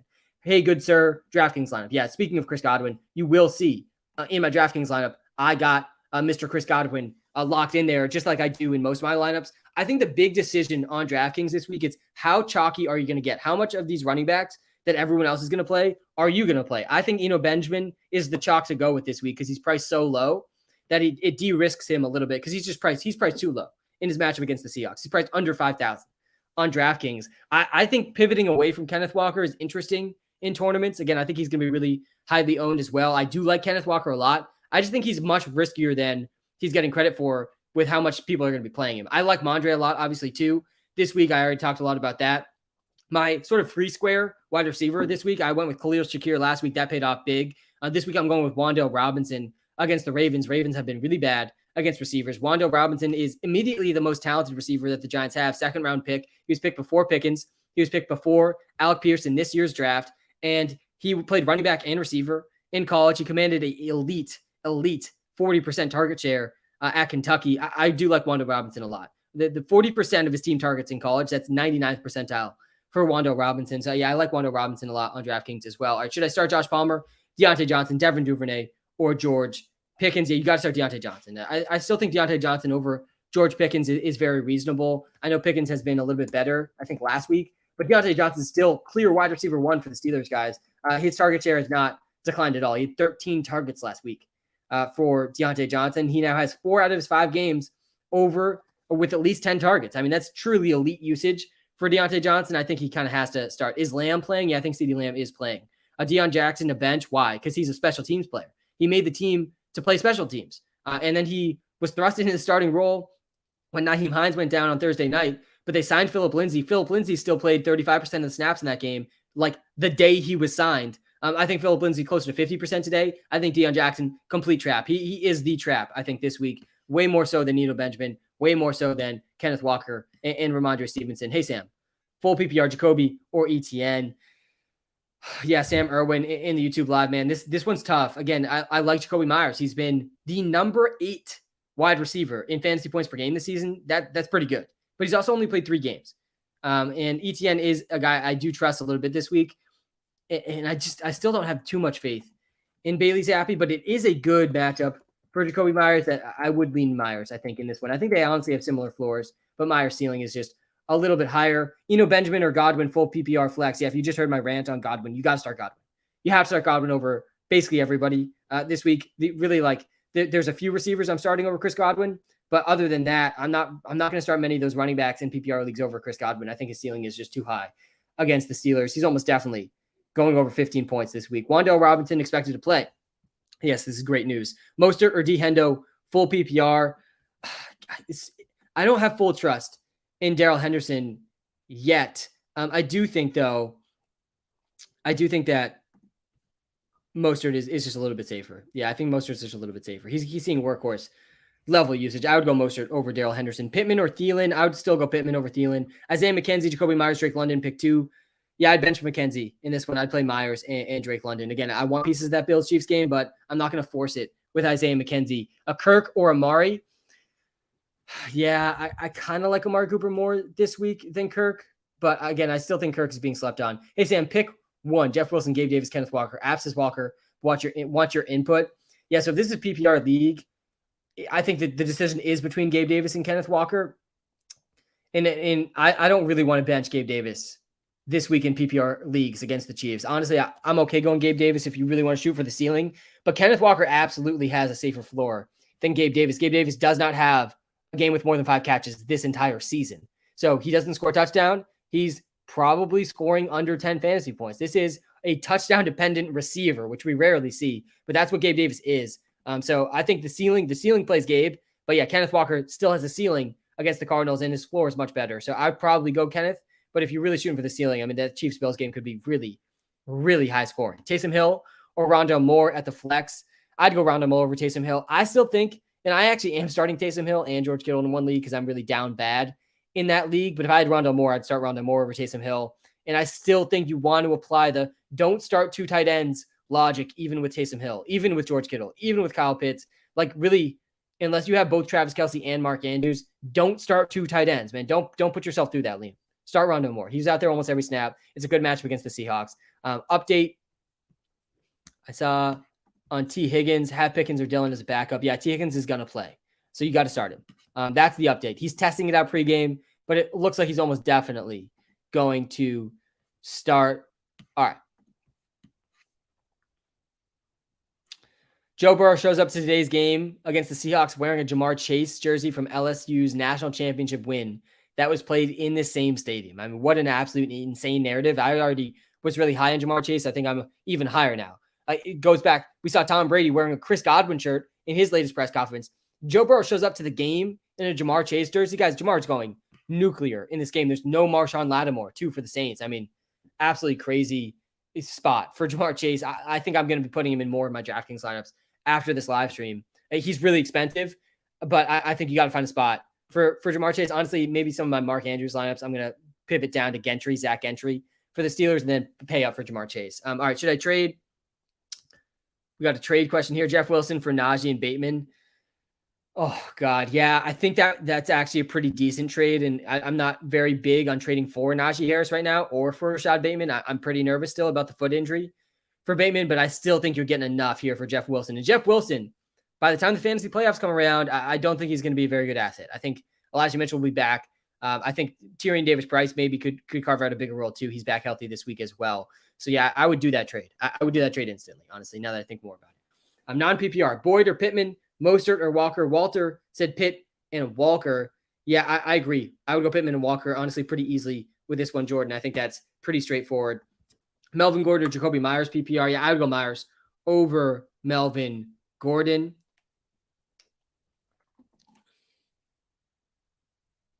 All right.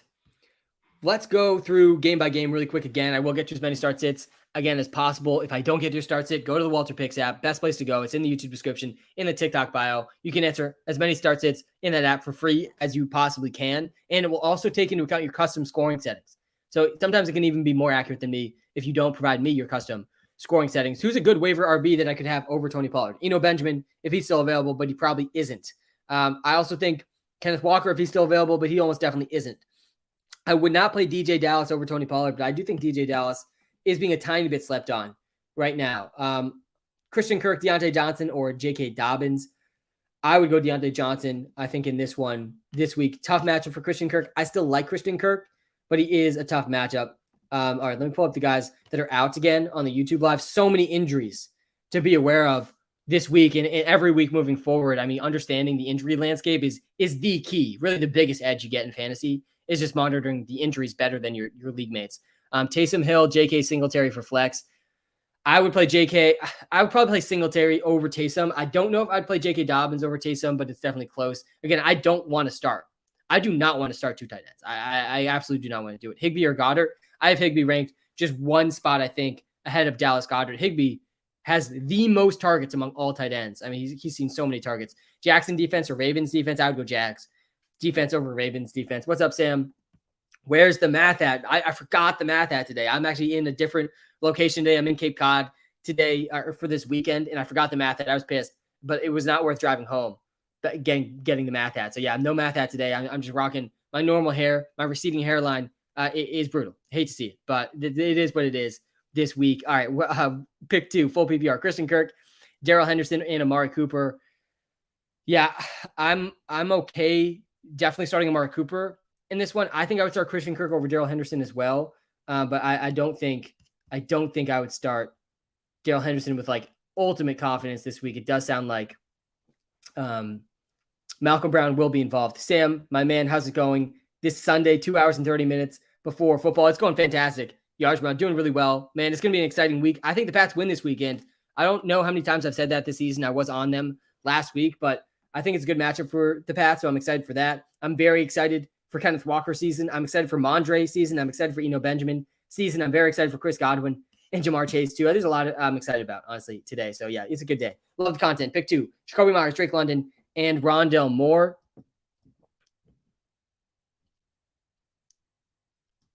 We turn Do Not Disturb on for the TikTok Live. I think you got to start Drake London and Jacoby Myers in this one over Rondell Moore. I like Rondell Moore, but not more than either of Jacoby Myers or Drake London. I know people are a little bit down on Drake London. Oh man, CB Fishing, we're 1-4, less than 3 points. Yeah, Colton. So I'm in last place in one of my leagues where I have Pitts. I have Judy on that team too, and I've lost 2 games for combined less than 3 points. It was brutal, absolutely brutal. And I taste him on my bench in one of those games too. Russ, Saquon, Henry, London, Olave, Kittle, Judy. What do I do? Yeah, I think this team is still pretty solid though. Like I wouldn't overreact from your record. I do think you hold on to Russ, but I also think you don't need to be starting Russ every single week at this point in time. I think Russ will be big in the fantasy playoffs, but if you're 1-4, that can't be your mindset. I still think Kittle is a guy to hold on to. Obviously, Olave hurt this week, but yeah, I wouldn't really be trading away Saquon, Henry, Kittle, Judy, or London, or Olave. Maybe London is worth trading. I go back and forth with Drake London, honestly, because the Falcons have been so run heavy this season that it's tough to see such consistent floor for Drake London. But I also think that they almost have to throw more as the season goes on. They've been extremely, extremely limited in their passing attempts. Taysom Hill or J-Rob at the flex. You're not starting 2 tight ends. I don't trust J-Rob at all, but I still would start him over Taysom Hill.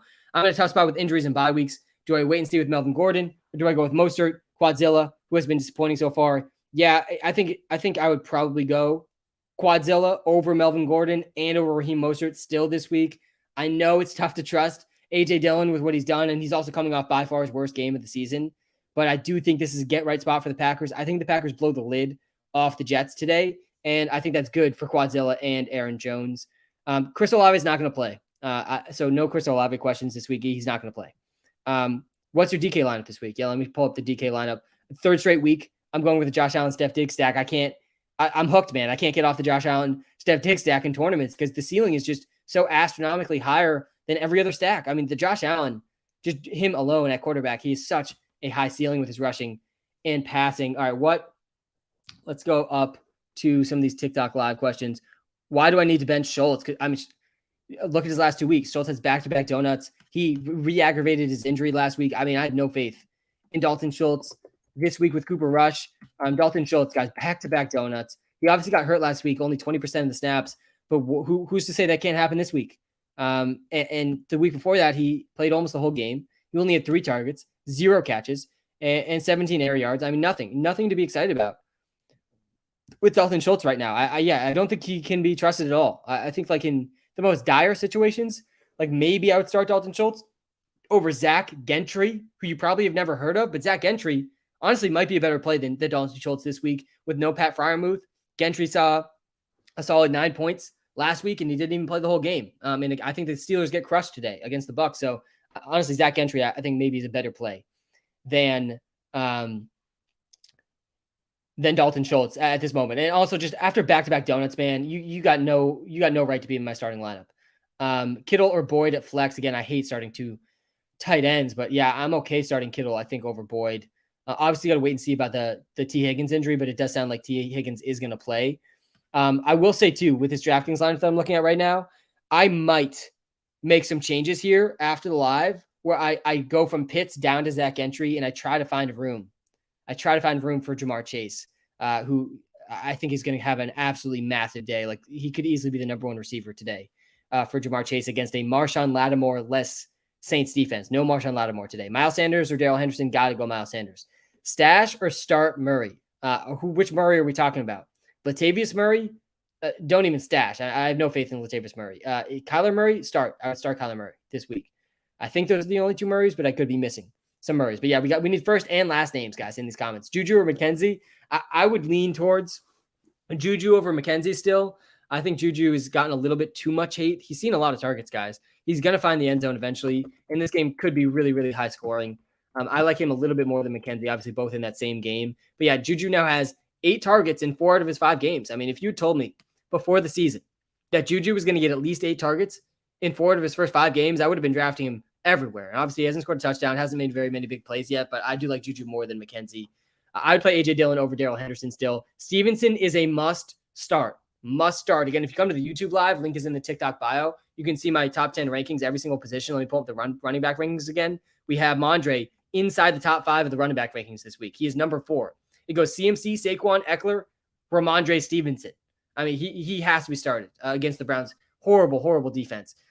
Yeah, T. Higgins is a start if he plays, I think. Tough decision here. Who do I start at flex? Aaron Jones, Mike Williams, or Kirk PPR? Yeah, I would go Aaron Jones. Then Mike Williams, then Kirk. It's definitely really close. I think I have Mike Will and Aaron Jones both inside my top 10 at their respective positions.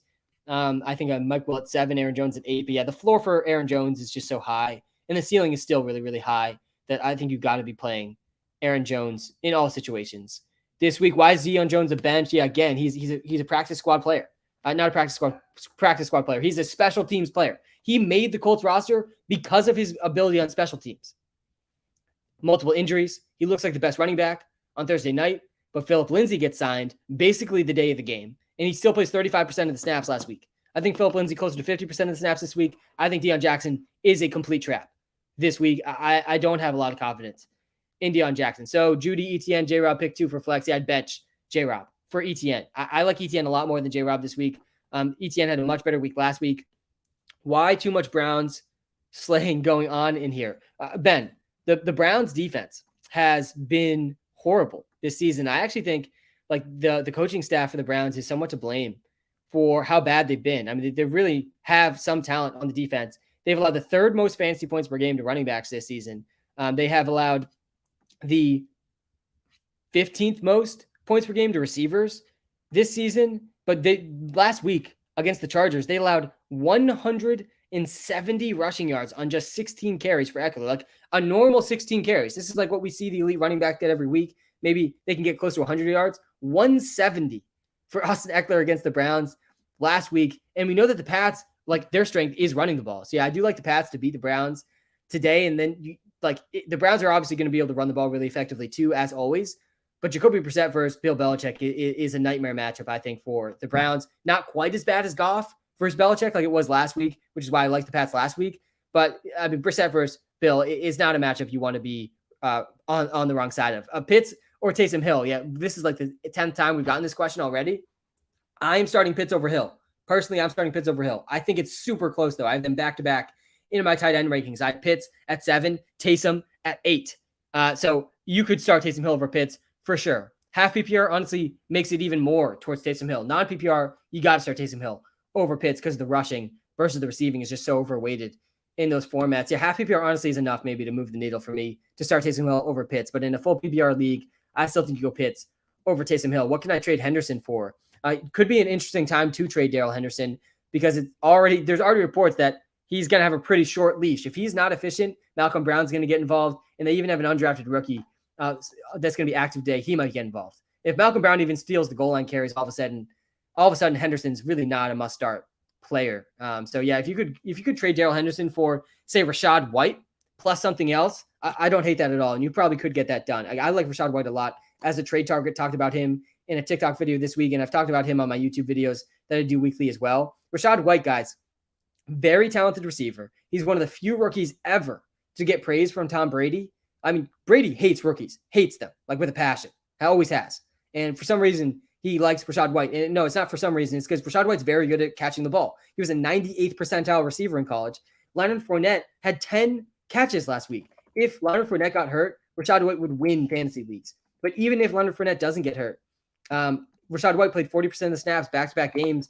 And in games like this week, where they're playing the Steelers, and they're probably going to blow out the Steelers, I think they're going to cover the 10-point spread this week. Rachaad White could still get some run and still have PPR standalone value. He's not a guy you're going to trust starting, but he does have a game with 14 points just 2 weeks ago. He only played 37% of the snaps, only 3 carries, but he had 5 targets. He has 3 catches, at least 3 catches in back-to-back games now. Good morning, Sam. Good morning, fellas. Sorry. Good morning, Anthony. Fellas to Anthony. Good morning.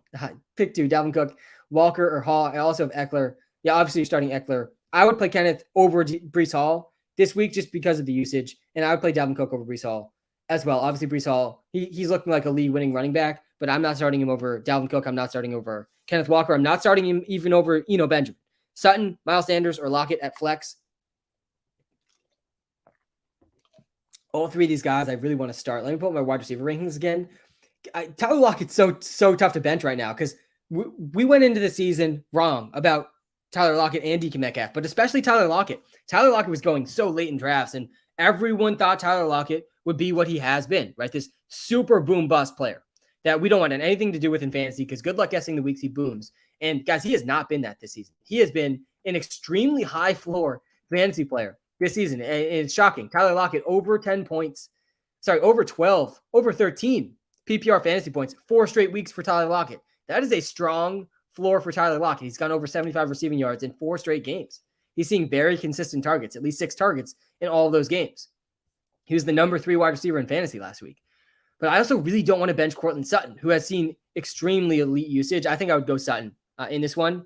I have him as my number 8 wide receiver, 1 spot ahead of Chris Godwin, who I will not bench this week. So yeah, I like Sutton a lot. I like Lockett too, but I think Sutton's a slightly better play. Why would you start Mariota versus 49ers over Brissett versus New England? It's similar about the Goff versus New England thing last week. When a lot of people, I had Goff as a must bench last week, and people were like, "Why are you benching Goff? Why are you benching Goff? He's a number 6 QB in fantasy heading into week 5." And it was because it's Goff versus Bill, and there was a long history of Goff struggling versus Bill Belichick, and there isn't a long history of Brissett struggling versus Bill Belichick. But obviously, Bill knows Brissett very well. He drafted Brissett, and he was on the Patriots for the first 4 years of Brissett's career. It's not going to be a good game for Brissett, I don't think, against Bill. I would be very, very, very nervous to start Brissett in fantasy. I think it could be a Jared Goff-esque performance. And go back and look last week. I know Goff's been great this season. Go back and look last week. What did Jared Goff do? 229 yards, 1 interception, 0 touchdowns. He finished with less than 7 fantasy points. Not what you want out of your fantasy QB. I think we could see something similar out of Brissett today too. And we also just know, the Browns need to be able to establish the run in this game. Walker, Mixon, and Stevenson pick 2. I would bench Mixon in this one, and I don't feel great about that. I think the Bengals are going to beat the really decimated Saints this week, but I'm not benching Ramondre Stevenson for basically anybody, and I have Kenneth Walker ranked ahead of Mixon as well. So yeah, I think I would bench Mixon. Need an emergency wide receiver on roster, non-PPR, Alec Pierce or Wan'Dale Robinson. Yeah, James, these are the right emergency wide receivers to look at. Alec Pierce is certainly safer this week than Wan'Dale Robinson. Could be just, Wan'Dale Robinson, he's a complete unknown. So if you like the unknown, maybe you could argue that makes his ceiling higher because he's just, an unknown. That's why I'm starting him on DraftKings in some tournaments. I think he is going to be the wide receiver 1 for the Giants, but that is a big assumption that I am jumping to based on the talent from him in college. We just haven't seen it in the pros. He played like 10 snaps in his first game before he got hurt. I would go Alec Pierce personally in season long over Wan'Dale Robinson, Dion Jackson, Gallup, or Tyler Boyd, full PPR.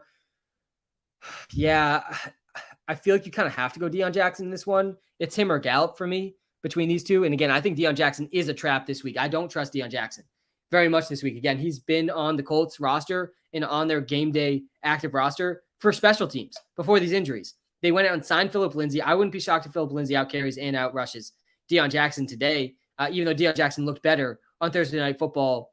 But in a full PPR league, yeah, honestly, the more I think about it, I'd go Gallup. I want nothing to do with Dion Jackson. This week, Rachaad White or Jaylen Warren. I would go to Rachaad White versus Jaylen Warren. And the reason is the game script. They're playing each other this week. The Bucs are 10-point favorites. And the Steelers are 10-point underdogs. And the Steelers are also playing the Bucs, who have an extremely good run defense. So I would play Rachaad White, Rachaad White's played more than Jaylen Warren, I think, each of the last 2 weeks. I know Jaylen Warren's snaps are upticking, but this isn't the place to be smashing Jaylen Warren into your lineups. Jaylen Warren actually did play more than Rachaad White. Jaylen Warren, 54% snap share last week, but weird game against the Bills, where they also got blown out in that one. So yeah, I would play Rachaad White over Jaylen Warren personally. Who should I offer to trade for Waddle? I don't know who's on your team. Are you trading Waddle away? If you're trading Waddle away, I would look towards trying to get a guy like Courtland Sutton on your roster. How do you feel about Gabe Davis this week? I like Gabe Davis this week, and I'm kind of down more so than most people, I feel like, on Gabe Davis the rest of the season. Gabe Davis was on my do not draft list, but this is another spot, and I was in on him last week too. This is another spot. It's an amazing, amazing matchup for Gabe Davis. This game has the highest over-under that I think we've seen this whole season. I think it's the highest over-under we've seen this season with the Bills and the Chiefs, and it makes sense.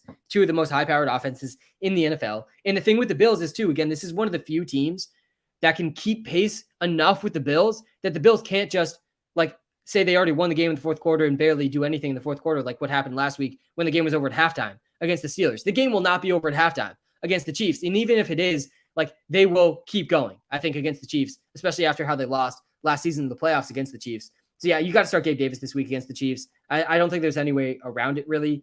He was the number 1 receiver last week, even though he only had 3 catches. He now has a total of, I think, 11 catches.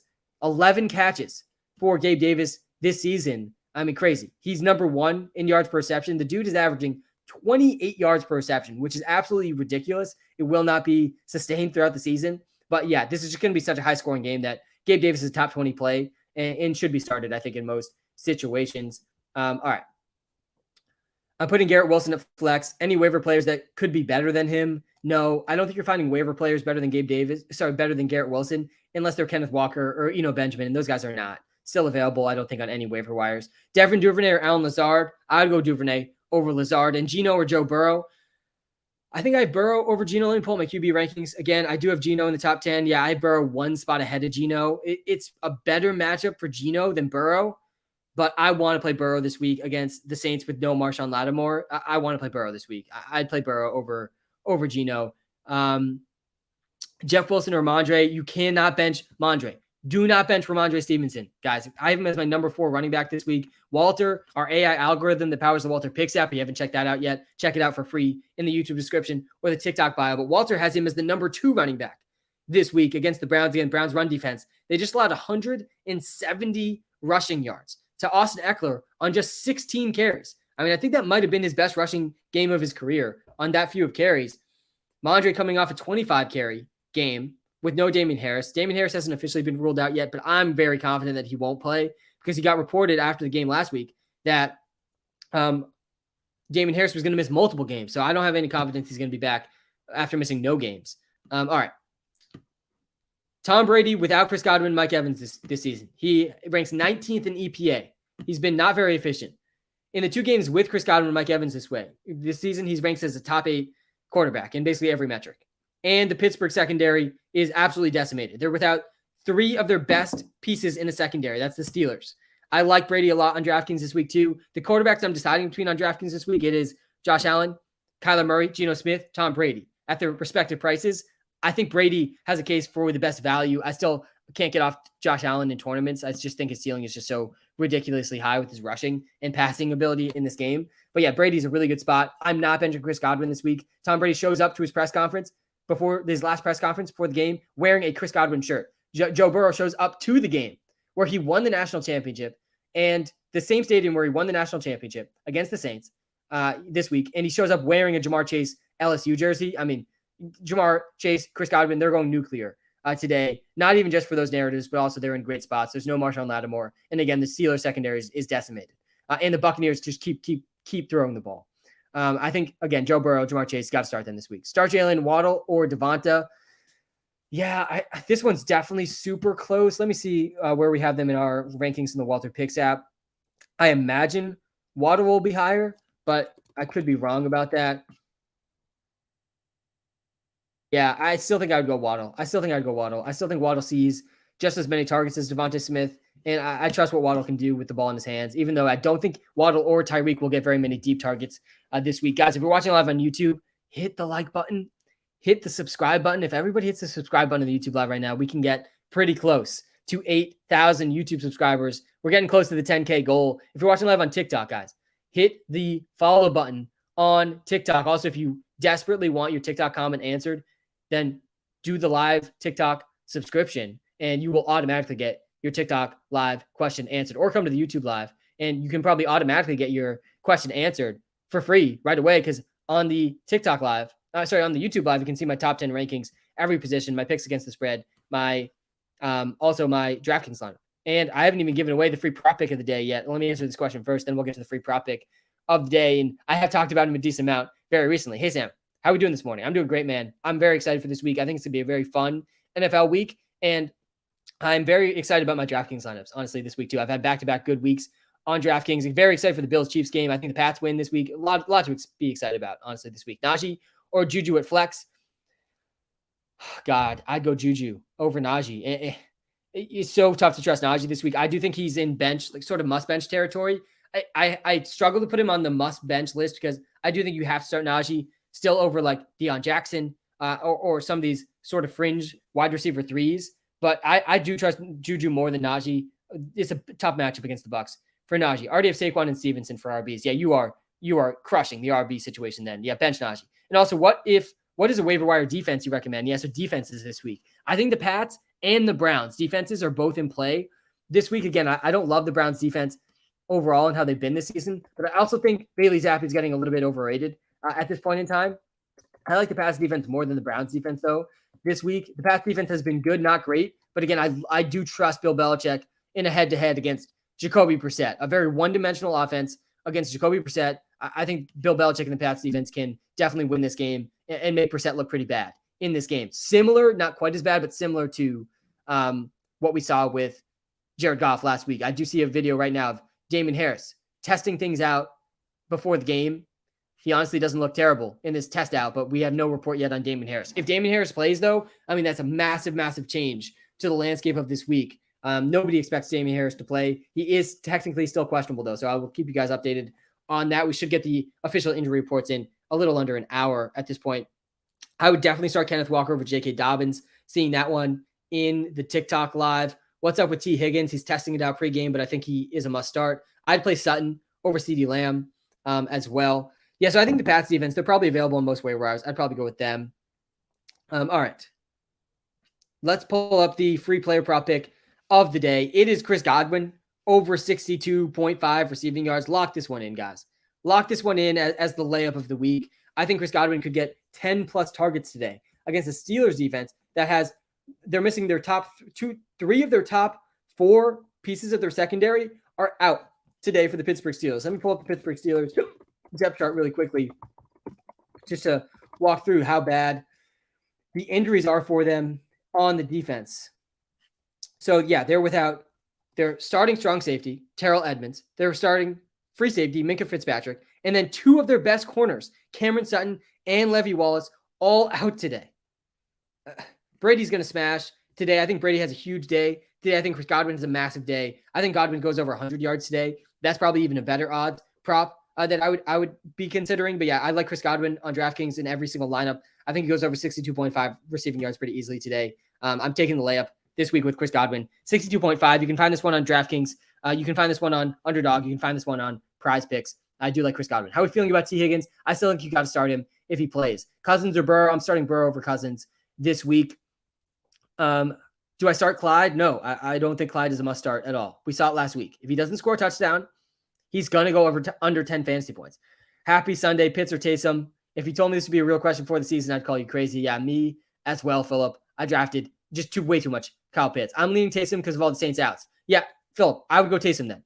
Love you, Sam. Thanks, man. I love all the appreciation and positivity coming to these live streams. Seriously, I do really appreciate all of your support. But yeah, I'm okay with this logic. Go Taysom Hill over Pitts. I am personally in this situation as well, and I'm starting Pitts over Taysom. But with all the injuries to the Saints, man, I do think that is enough to move the needle to argue Taysom over Pitts. And I also think like a lot of the logic for these start sits for tight ends, you should really be asking yourself the question of just which tight end has the higher ceiling, right? Because all of their floors are so low. Pitts' floor is close to 0 points. Taysom's floor is close to 0 points. So which guy's the higher ceiling? I mean, it's Taysom, right? He just came off a game with 4 touchdowns. Not that we'll see that ceiling potentially again this season, but I mean, we haven't seen that ceiling from Pitts. He has scored 1 touchdown in his entire career. So yeah, I think you can talk yourself into Taysom over Pitts. I think I just did it. Eno Benjamin or Alvin Kamara. Yeah, you got to play Kamara over Eno still. Let me pull up my running back rankings again. I hope I have Kamara over Eno. Yeah, I do. I have Kamara as number 6 running back. And again, all these injuries for the Saints, Kamara is going to be maybe their leading receiver today. He's coming off a massive day, and it got a little bit overlooked for Alvin Kamara last week. Obviously, it's a really good matchup for them last week against the Seahawks. But Alvin Kamara, guys, he had 194 yards last week. He didn't score a touchdown. He needed 194 yards. I mean, it is so rare for a player to get that many yards and still not score a touchdown. It's because Taysom Hill scored all the touchdowns last week. But yeah, I do like Alvin Kamara this week still. It's not a great matchup for him. I think the Bengals win this game. But Alvin Kamara is so talented, and there's so many injuries on this team that I feel like you have to play him over Eno Benjamin. Why is Dion Jackson a must bench? It's because Dion Jackson was a special teamer. He was on the special teams unit. He was not playing on the offensive side of the ball until these injuries occurred. And then they went out and they signed Philip Lindsay. And Philip Lindsay immediately, literally the day he was signed, essentially, played 35% of the snaps. He knew nothing about the playbook. He played 35% of the snaps in his first game on a Thursday night. I think Philip Lindsay sees more than that this week. I think he gets closer to 50%. And even last week, Dion Jackson only 13 carries. He did have 91 scoreless yards against the Broncos. But yeah, I think Dion Jackson's a trap this week. And the Colts offensive line is also just not one that I trust at this point in the season. JT has not been able to get separation behind that offensive line. So why do we expect special teamer Dion Jackson to get separation behind that offensive line? Hey, Sam, I need to pick 2, Thielen, Pickens, Singletary, and Kareem Hunt. Thanks and love your streams. They helped me win back-to-back. They helped me win back-to-back last year. Let's go. That's what I'm talking about. And there's very few feelings in life that are better than winning back-to-back championships. Because like winning one championship, that's amazing. I mean, obviously that is also one of the most amazing feelings. But when you don't do it the next season, it's like, yeah, I'm just dominating all of you. And then if you can do it back-to-back, I mean, that's just truly elite GOAT status at that point if you're winning back-to-back fantasy championships. But that's what we're trying to do on these lives. We're trying to just dominate, eviscerate our opponents. And that's what these lives are all about. Yeah, I would probably go Pickens in this one. Kareem Hunt's an interesting one too. I do think the Browns run a lot today and relatively effectively today against the Pats. Thielen is, I feel like, such a boom-bust asset at this point in fantasy. As he's getting older, he's becoming even more touchdown dependent. He doesn't have a game this season over 75 receiving yards. Like, what is the ceiling really for Adam Thielen? It's not a terrible matchup for Thielen against the Dolphins, though. They've been the 9th best opponent to be playing. So yeah, maybe Pickens and Thielen, honestly, in this one. I don't love Singletary this week. I think Kareem Hunt is playable, but he's pretty risky as well. So yeah, in PPR league, I'm okay going with the first 2 guys here. I need help. I got you, Matt. That's what these YouTube lives, TikTok lives are for. I'm here for you. I am here to help you for free on these lives. All right, Jonathan Taylor, Dallas Goedert, Justin Jefferson. You're trading away these guys. Jonathan Taylor, Goddard, Jefferson. All right, first of all, I don't like the start here. You're trading with JT and Justin Jefferson, 2 players in the top 5 of their position. I do not like that. All right, you're getting Saquon though, so that's good. That makes trading JT away okay. And then you're getting Mark Andrews for Justin Jefferson, and you're getting Waddle. I mean, yeah, this is honestly a pretty fair trade. You're probably getting the best player in the trade in Saquon. I say Justin Jefferson, probably second best player in this trade, then Jonathan Taylor, then Andrews. Maybe you could argue Andrews honestly ahead of JT. I actually like it, Maddie. I like upgrading to Mark Andrews. You guys look around at your standings in your fantasy leagues. Look at the top of the standings, and I can almost guarantee you in the top 3 teams, you're finding Kelsey and Andrews probably in those top 3 teams. I mean, like Andrews and Kelsey, there's such a positional advantage. I mean, it's crazy. The drop off from Kelsey and Andrews to everyone else, and we talked about this throughout all the entire offseason. Honestly, my tight end strategy this offseason was pretty good. It was pretty good. It was too heavy on Pitts, a little bit too heavy on Schultz, but I was not scared to draft Kelsey or Andrews in the first, second round this season, and that's definitely paying off so far this season. Like, there's Travis Kelsey and Mark Andrews, and then the second tier is like really like 10 tiers below. I mean, it's not even close. So yeah, I don't hate this trade at all. I think it's a fair trade. You're obviously giving up a lot, but you're getting a lot as well. All right. Hey, Sam, I have Devonta Smith, Drake London, and Jacoby Myers. Yeah, I would start the first 2. I'm okay benching Jacoby for Drake London. I think that one's pretty close, though. Let me pull up my picks against the spread one more time on the YouTube live. Again, if you're watching live on YouTube, guys, and you haven't yet, hit the subscribe button. I'm trying to hit 10,000 YouTube subscribers this season. I'm grinding every single Sunday morning, every single Thursday night for all of you. I'm posting weekly YouTube content as well. I really do appreciate you guys smashing the subscribe button. If you're watching live on TikTok, hit the follow button. Hit the follow button. Please help Mike Williams or CeeDee Lamb. Start Mike Williams. Start Mike Williams this week. There's no Keenan. He's got a really high ceiling. Taysom Hill or Dawson Knox. I'm starting Taysom Hill over Dawson Knox 1,000%. I'm starting Taysom Hill over most players. I think the line that you draw with Taysom Hill is at Kyle Pitts. And whether you draw that before or after Kyle Pitts, I think that's the line. I'm not starting Taysom Hill over any of those other tight ends. I'm not starting over Kelsey, Andrews, Higbee, Ertz, Dallas Goedert, or George Kittle. And I think Kyle Pitts is the line. And honestly, the more I think about it, the more I feel like we got to move Taysom Hill ahead of Kyle Pitts, especially with all these injuries for the Saints.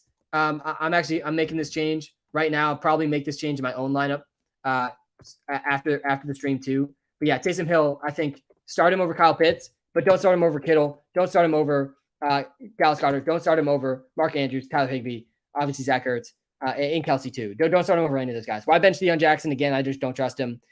He's a special teams running back, and I think Phillip Lindsay's going to play just as much as him. And the offensive line's bad, and the offense in general is bad. So yeah, I don't have much faith in Dion Jackson. Morning goat. We got a Dion Jackson question. Gallup or pick up Duvernay at flex PPR. I'm a Giants fan, and they have a decent pass defense. Yeah, Duvernay is certainly not a lock. I'm not starting Dion Jackson this week though. I would go Gallup. I think in this one, especially if this is PPR. Yeah, it is PPR. I'd go Gallup over Dion Jackson. Pick one, Alec Pierce, Pickens, or Pittman. I mean, are we really at the point already where we're starting Alec Pierce over Michael Pittman? No, we're not even close to that point. I don't think we'll get to that point all season. I think you have to start Michael Pittman over Alec Pierce and over George Pickens. Pittman or A.J. Dillon. Yeah, I'd go Pittman over A.J. Dillon as well. Non-PPR makes it much closer, though. I'm not gonna lie. I'd be interested to see what Walter says about this one in a non-PPR league in the WalterPicks app. If PPR, it's pretty easy. But yeah, non-PPR, like I really like siding with the running backs over the receivers in the non-PPR format because the rushing yards are just so much more safe than the receiving yards. And obviously the receptions just don't matter. So, and the running backs also have usually a better chance at a TD than the receivers. So this one's super close in non-PPR, but I still like Pittman more than A.J. Dillon today. Dalvin Cook, A.J. Brown, or Mike Williams. You got to start all three of these guys in basically every single situation. But honestly, I think Mike Williams is the highest ceiling guy out of the three with no Keenan Allen today. Russ or Jimmy G? Can't be starting Jimmy G. I don't really love Russ. This week, I would prefer Geno over Russ. I would prefer Daniel Jones over Russ. I preferred Justin Fields over Russ, and Fields actually came through with a solid rushing day, 88 rushing yards, 18 fantasy points. But yeah, I would not start Jimmy G in basically any situation. Hey, Sam, just subbed. Do I start Rondell Moore? J-Rob Coleman, thanks for sub on the YouTube live, man. Really do appreciate that. It really helps me out a ton. Probably way more than all of you realize. One YouTube subscription really helps us out a ton. It's completely free for you to do. It takes you 2 seconds. So I do appreciate that, Jackson. I'd go Rondell Moore. I want nothing to do with Tevin Coleman. I think we established Tevin Coleman is dust like years ago, and he's still dust. And Tyrion Davis-Price is back this week. I mean, Tevin Coleman, I think he's a better chance at 0 points this week than he does at 10 points. And that's certainly saying something. I know he's coming off a good game. He was the number 10 running back last week with 67 yards and 2 TDs, but he only had 8 carries, 3 targets. And again, Tyrion Davis-Price is better than him, and he's back this week. So you cannot start Tevin Coleman. And then James Robinson, I don't trust him either, because his snap share has decreased 4 straight weeks for James Robinson. He's played less and less and less and less snaps. And meanwhile, Travis Etienne's looked better and better. Travis Etienne went over 100 yards quietly. I feel like quietly, Travis Etienne went over 100 yards last week, and he didn't score a touchdown. It was a bad game for the Jags, but I still like Etienne, especially in PPR leagues, more than James Robinson. Tony Pollard, Judy, Wandale, or Pitts, half PPR. Appreciate you, Sam, the man. Philip, I got you, man. And yeah, we're not starting 2 tight ends. And unless you have Kelsey and Andrews, just don't start 2 tight ends, man. Just don't do it. Just don't do it. Again, we've talked through it. Basically, everyone but Kelsey and Andrews, their floor is 0 points or very close to it. So yeah, Pitts is going to play today, it sounds like, which I'm excited about. And I hope he has a bounce back game and can silence some of his haters. But he has a long ways to go, I think, to do that. And yeah, I'm not starting Pitts over Judy. I think you go Judy in this one, in what could be a high-scoring Monday night game against the Chargers. Sup, Sam? How's it going? It's going great, man, because it's Sunday morning. We're a couple hours away from football. I think exactly about 2 hours now away from football. We are an hour and a half away from the end of this live stream. Still got a lot to talk about in this live. Najee or Henderson? I'd go Henderson over Najee this week. Really, really bad matchup for Najee. I don't think I'd bench him for Singletary, though. That might be the line for me. With Najee, I would bench Najee, though, for Darrell Henderson. I'm a little nervous about Henderson. He might be a trap this week, too. I don't have him in very many of my DraftKings lineups this week, but I do think he will get the start, and is a much better asset now with Cam Akers seemingly done on the Rams. By the way, I don't know if you guys have seen the same reports that I have. Cam Akers, he's on the trade block. Oh, yeah, trade interest for Cam Akers. Guys, there is zero trade interest for Cam Akers in the NFL. I mean, none. I mean, there's no way anyone's trading anything reasonably for Cam Akers. Like maybe a 6th round pick, 7th round pick. Maybe they would give that up for Cam Akers, but even still, I couldn't see it. With how bad he's been this season, Achilles injury, it feels like the Marlon Mack situation. I feel like Cam Akers is more like Marlon Mack than some of these other running backs he thinks he's like, that maybe he thinks he has trade value for. Like Marlon Mack, if you guys remember, he wanted to be traded from the Colts after his Achilles injury, and nobody wanted him because he's worthless. He's a backup running back in the NFL, essentially. And nothing against either of these guys, and these injuries are brutal to come back from. But yeah, I'm pretty shocked that they're saying Cam Akers has a trade market. And then Najee or Singletary, yeah, again, I think this is a tough spot for Singletary this week. He's obviously coming off one of the more disappointing games, I think, of his season. Let me pull it up for Singletary. I don't think he, even in a game where they blew out the Steelers. They were ahead so early, and still only 6 carries for Devin Singletary. It was just a weird game last week for them, but he had his lowest snap share of the season, 50%. And it could be a similar type of game this week for Singletary, where he should get a little bit more involvement in the passing game. But yeah, I don't know how many carries he gets today against the Chiefs. He had 5.6 points last week. He's absolutely not startable over Najee Harris, I don't think. Trade James Robinson for Brian Robinson. P.S. McScorin is now McBorin. Oh God, no. I kind of agree with you. We're gonna have to think about this one. It's a big change from McScorin to McBorin, but I mean, you're not wrong. You're certainly not wrong. And I would trade James Robinson straight up for Brian Robinson as well. Hey Sam, London or Lazard? I would go London over Lazard. Start Pickens, Rondell, London or Gallup. Yeah, I'd start London again over all these guys. And I know London's been disappointing recently. He's dealt with some injuries, I think, too. Like he was not in the injury report before this game, but he was close to being on the injury report. I think he had some limited practices. He's coming off his 2 worst games of the season. But yeah, I still think London's target share and just how good he's been. Guys, he has at least 6 targets still in every single game. At least 7 targets in 4 out of his 5 games.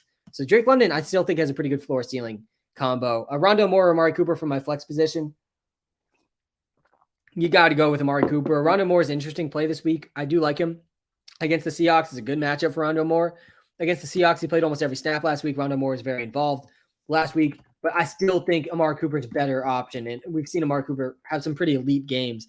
Last week, Rondell Moore, 8 targets, 7 catches, 68 yards, 13.1 points. Though I will call out with Rondale Moore, 15 total air yards last week. I mean, he's getting all of his catches right around the line of scrimmage again. And that really does limit his ceiling a little bit. But obviously, the 8 targets is really encouraging for Rondale Moore, and it's a really good matchup against the Seahawks this week. Hey, Sam, happy football Sunday. Kylo, happy football Sunday, man. Hope you're doing well as well. And thank you for leaving the WalterPicks app a 5-star review. It's another way, completely free way to just support me, the WalterPicks brand. Helps us out a ton. I mean, absolutely a ton. Those 5-star reviews in the iOS App Store, Android App Store. So really do appreciate that. Thielen or Duvernay?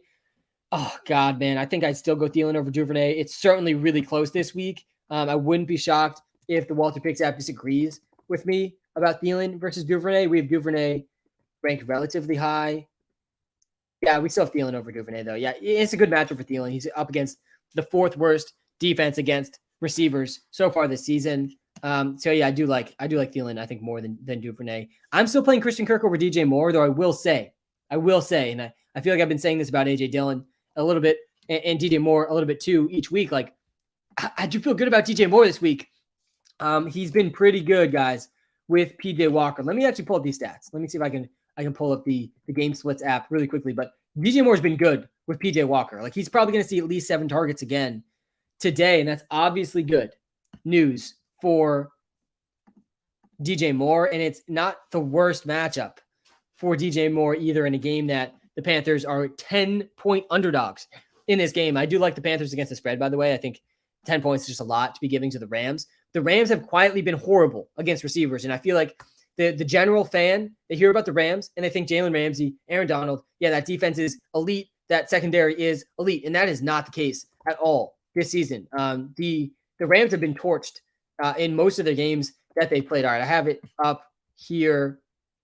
Let me see. Can I find PJ Walker? Is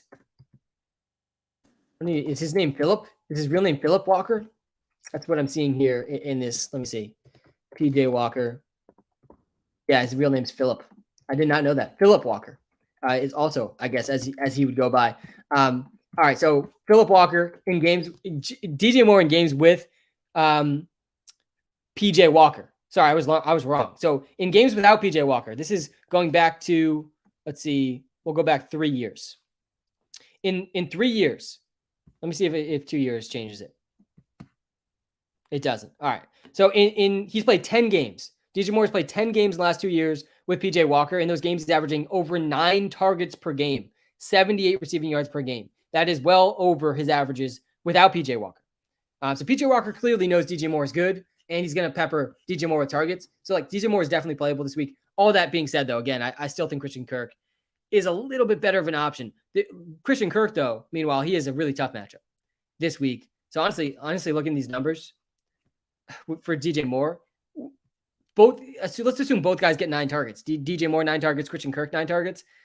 Kirk against the Colts, the number 1 defense against receivers this season. DJ Moore against the Rams, the 4th worst defense against receivers this season. And I think we just cracked it here. I changed my answer here. I would go DJ Moore over Christian Kirk. And this is definitely the first week I would say that. Start Melvin Gordon, Dillon, or Darrell Henderson. I trust AJ Dillon more than Melvin Gordon and Darrell Henderson. I could easily end up being wrong about that. Obviously, Dillon coming off his worst game of the season, but I do think this is a get-right spot for the Packers. I think they are going to destroy the Jets. Who at flex? Dillon, Singletary, Pollard, Zeke, or Romeo Doubs? Yeah, I don't think I would start Singletary or Pollard or Zeke in this one. I think it's between Dillon and Doubs, and honestly like Dillon just a little bit more than Romeo Doubs. Dillon, Etienne, or Taysom Hill at flex. Yeah, we're not starting 2 tight ends. I know Taysom Hill's not really a tight end, but he is a tight end. So Dillon versus Etienne, I think, is also super close. Let me see where we have these guys in the WalterPicks app. I think we have Etienne still pretty well behind AJ Dillon. Yeah, I would go AJ Dillon over Etienne. Just subbed. Thank you. Yeah, again, YouTube live subs. Really do appreciate that. TikTok follows. Really appreciate that. If you really want to support me on TikTok, by the way, there's TikTok live subscriptions now. Hit the subscribe button on TikTok live, and you will get all sorts of perks on the TikTok lives, like top priority in the comment section. A TikTok live sub actually supports me even more than a YouTube live sub. Now, Najee Harris, Michael Carter, or Phillip Lindsay, PPR. Don't start Phillip Lindsay. It's Michael Carter versus Najee. I still feel like you got to go Najee over Michael Carter. I've subbed for around 2 years. Thanks, man. Waddle, Brees, London, Marquise, or Rondale pick 3. You got to start Marquise. I mean, you got to start Marquise definitely over Rondale. I still think you kind of have to start Waddle as well. And then Rondale versus London, that one's pretty close. I still side London though over Rondale. I'd probably go Waddle, London, Marquise. I'm starting Eno Benjamin for sure though over Najee Harris, like 1,000%. I'm starting over Najee Harris. I think he's going to touch the ball more than Najee Harris. I think he's going to have a much better matchup than Najee Harris. Najee Harris playing the Bucs, one of the scariest defenses for running backs. Eno Benjamin playing the Seahawks, one of the least scary defenses for running backs. Let me pull up my running back rankings again. I've had my picks against the spread up for a while. What do you think about Callaway? Yeah, so Chris Olave out. Michael Thomas out. Jarvis Landry out. And I'm asking myself yesterday when I came around to Chris Olave being out yesterday, like, how do I feel about these Saints receivers? We have Marquez Callaway, Traquan Smith. They both did nothing last week. Chris Olave played most of that game, though. I can't get around to trusting either of them. I won't be shocked, but they got to throw the ball to someone, right? It could be Adam Troutman a little bit more this week, but I still feel like the floor for Marquez Callaway and the floor for Traquan Smith is essentially 0 points. Like, both guys had under 3 fantasy points last week, and they both played like a decent amount. Marquez Callaway played 80% of the snaps last week. He had 2.5 fantasy points. I just can't get any trust with either of these guys. Again, they have to throw to someone. So I don't think they're like the worst dart throws on DraftKings at their prices, but I have no confidence in Marquez Callaway or Traquan Smith or any of those other receivers that are going to be playing behind those guys. DJ Moore, Melvin Gordon, or Jacoby Myers. I like DJ Moore a lot this week. I think this could be the DJ Moore week of the season. Again, the Rams have been really bad against receivers, and PJ Walker is targeting DJ Moore on average over 9 times in their 10 games together. Romeo Doubs or Darrell Henderson, half PPR. My opponent starting Aaron Rodgers. Yeah, if you're honestly, I don't hate playing defense a little bit there against Aaron Rodgers with Romeo Doubs. I do think Doubs is the top receiver on that team. Henderson or Mostert, I'd lean Mostert over Henderson personally, but it's definitely really close.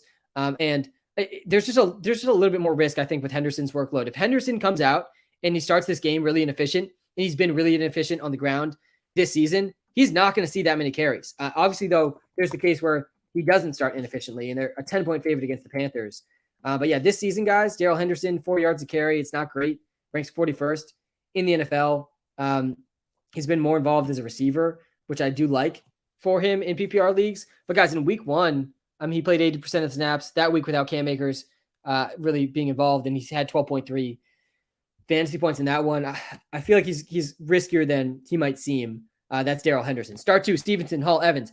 You got to start Ramondre Stevenson this week. I haven't told a single person to bench Mondre this week. Again, Eckler, 170 rushing yards on 16 carries against the Browns rushing defense, which was already having a really bad season. And I don't think Damian Harris is going to play. This will change if Damian Harris does play. But I'm just seeing a report here that we're going to officially know in 20 minutes about Damian Harris, but people would be surprised if Damian Harris played. Mac Jones is out there. He's not participating in warmups. It does not look like he's going to play either. All right. Let's get to Mac Jones, like basically limping onto the field without pads on. I would play Stevenson and Evans though over Hall. Again, I really like the Buccaneers passing attack today. I love Chris Godwin today. I think Mike Evans is in that same vein. Juju, Romeo Doubs, ETN, or Higbee at flex. We're not starting 2 tight ends, Andrew. Even though Higbee leads all tight ends in targets, I'm assuming that means you have. Let me pull my tight end rankings again. I'm assuming that means you have Kelsey or Andrews, because I have Higbee as my number 3 tight end. So he should probably be in your starting tight end slot if you don't have Kelsey and Andrews. But otherwise, I'd probably go ETN, then Romeo Doubs, then Juju. All definitely startable this week. But again, I'd like ETN the most. I think he's the safest and still has a pretty good ceiling with his receiving role. And I think he could find the end zone today as well against the Colts. All right. Am I starting London or James Robinson at flex? You're definitely starting London. Don't start James Robinson this week. He's just way too risky. I do think Travis Etienne can be started, though. Travis Etienne has played more than James Robinson each of the last 2 weeks. James Robinson's snap share has decreased 4 consecutive weeks. He has really a couple big plays and then really inefficient running so far for James Robinson. I feel like maybe we're too quick to jump to the conclusion that James Robinson was back in those first couple of games off his Achilles injury, because he played really well in those first few games, but he is not trending in a good direction right now. That's James Robinson. DJ Moore or Deontay at flex. I really like DJ Moore this week, but I still have trouble benching Deontay Johnson. He saw a solid 13 targets last week. Deontay Johnson has over 10 targets in 4 of his 5 games, and the Steelers are going to get crushed again today, which means many more targets for Deontay Johnson. I think he's still the clear wide receiver 1 for the Steelers, like he has been really the last 2 to 3 years. So yeah, you got to start Deontay, I think. Hey, Sam, how are you? Thanks, Robert, for asking me. I'm doing great, man. It's Sunday. It's the best day of the week. I look forward to this every single week. I've been prepping since 6:30 this morning for this live stream. I feel good about my takes today. I feel like I've learned a lot really through these first 5 weeks of the season about my own process, about how to help you all as much as possible in these lives. I'm 2-3 right now. Yeah, you need a dub this week. Do I start Romeo Doubs or Elijah Moore at flex? You can't be starting Elijah Moore. I hate to say it, but I actually dropped Elijah Moore in one of my leagues this week. I dropped him for Benjamin, and I didn't like dropping Elijah Moore. But then when you really look at the numbers for Elijah Moore, how could we possibly trust Elijah Moore right now? He has not a single game over 10 fantasy points. He's coming off a game under 3 points. He had 1 catch last week. He's out there. He's playing over 70% of the snaps every game. He's running tons of routes. He's seeing enough targets, but he has only a 14.8% target share this season. Guys, last season, that was closer to 20%.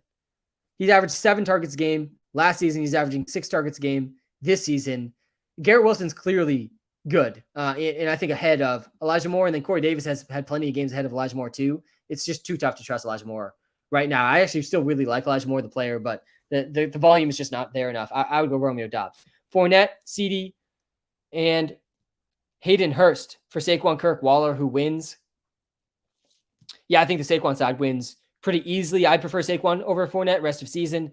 And Kirk and CD, I probably prefer CD, but I still think Kirk is underrated. And then Waller's obviously better than Hayden Hurst, even though he's dealt with injuries. Should I start Dalton Schultz? No, you shouldn't start Dalton Schultz. I mean, if there's anyone that deserves to be benched this week, it's Dalton Schultz. He's had back-to-back donuts for us. I mean, how can we trust a guy in our lineup that has 0 points over the last 2 weeks? I know he got hurt last week, but it wasn't a new injury for Dalton Schultz last week. He re-aggravated the injury he already had that caused him to miss week 3. He re-aggravates that injury in week 5 after playing through it in week 4 and scoring 0 points on 3 targets. He goes out there week 5, re-aggravates the injury, and ended up only running 5 routes, 1 target, 0 catches.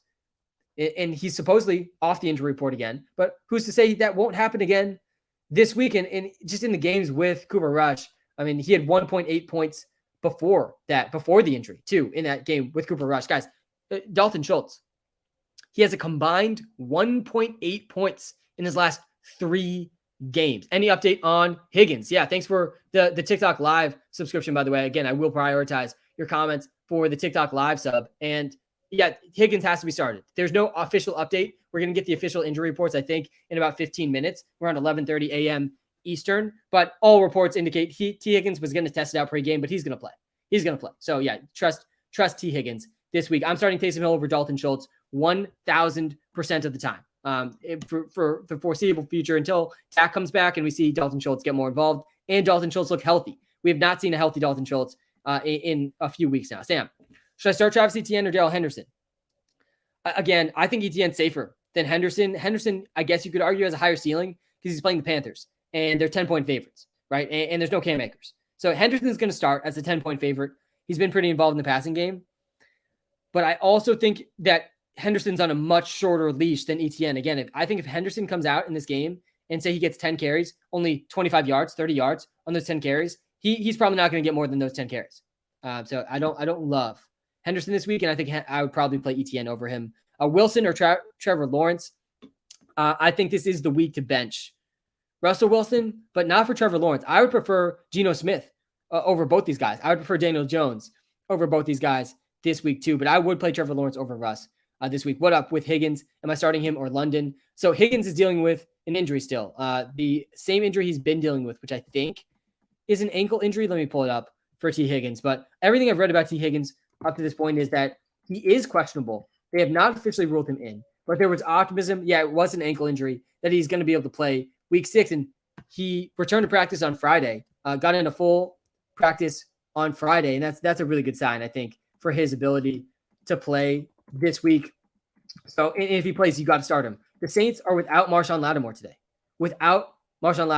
And the T. Higgins stuff last week was infuriating. It just, nobody reported that this ankle injury was as serious as it was. He ran 6 routes and then he stopped playing.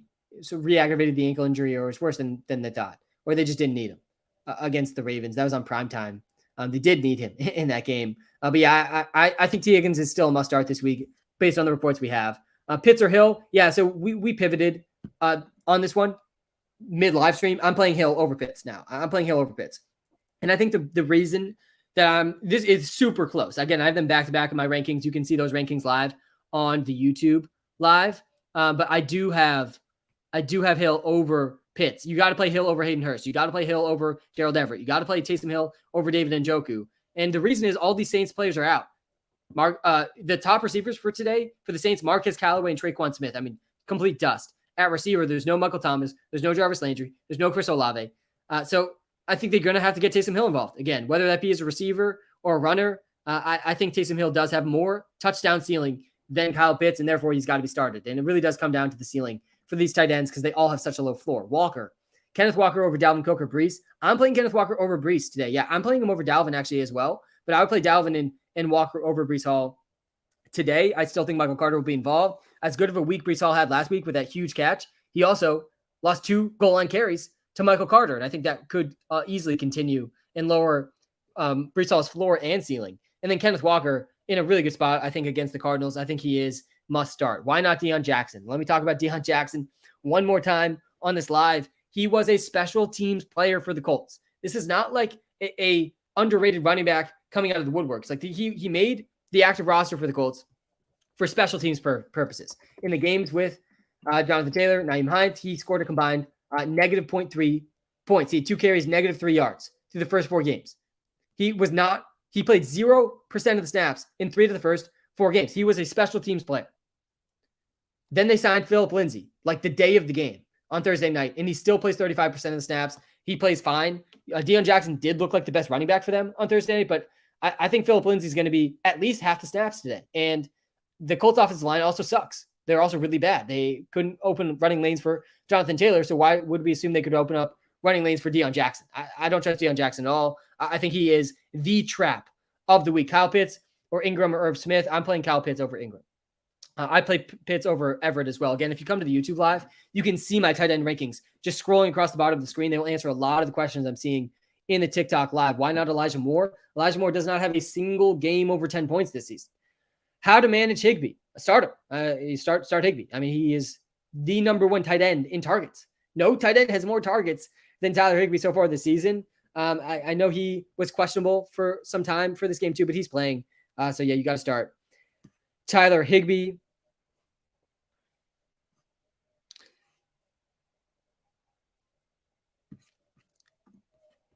All right, let's get to these. Zeke over Dion Jackson. Yes, Zeke over Dion Jackson. Can we get your best props in game lines? Yeah, Ben, I'm on this. So first of all, I think this prop this week is a layup. I really like this prop a lot. I have maybe more confidence in this prop today than I have in any prop so far this season outside of the Austin Eckler touchdown prop. That was, just an absolute layup. That game, they scored 3 TDs. He has 5 TDs in his last 2 games now. But Chris Godwin, over 62.5 receiving yards. This line's way too low. I feel like in fantasy and in player props and on DraftKings and FanDuel, people have not quite caught up to how good Chris Godwin is yet. And it's because we haven't had the big Chris Godwin blow-up game yet because he hasn't scored a touchdown yet. And I also think that changes today. But Chris Godwin is in such an amazing spot today. The Steelers are without four of their best secondary pieces. We were just going through the injuries for the Steelers, but they're missing their starting free safety, their starting strong safety, and their top 2 corners. They're all out today.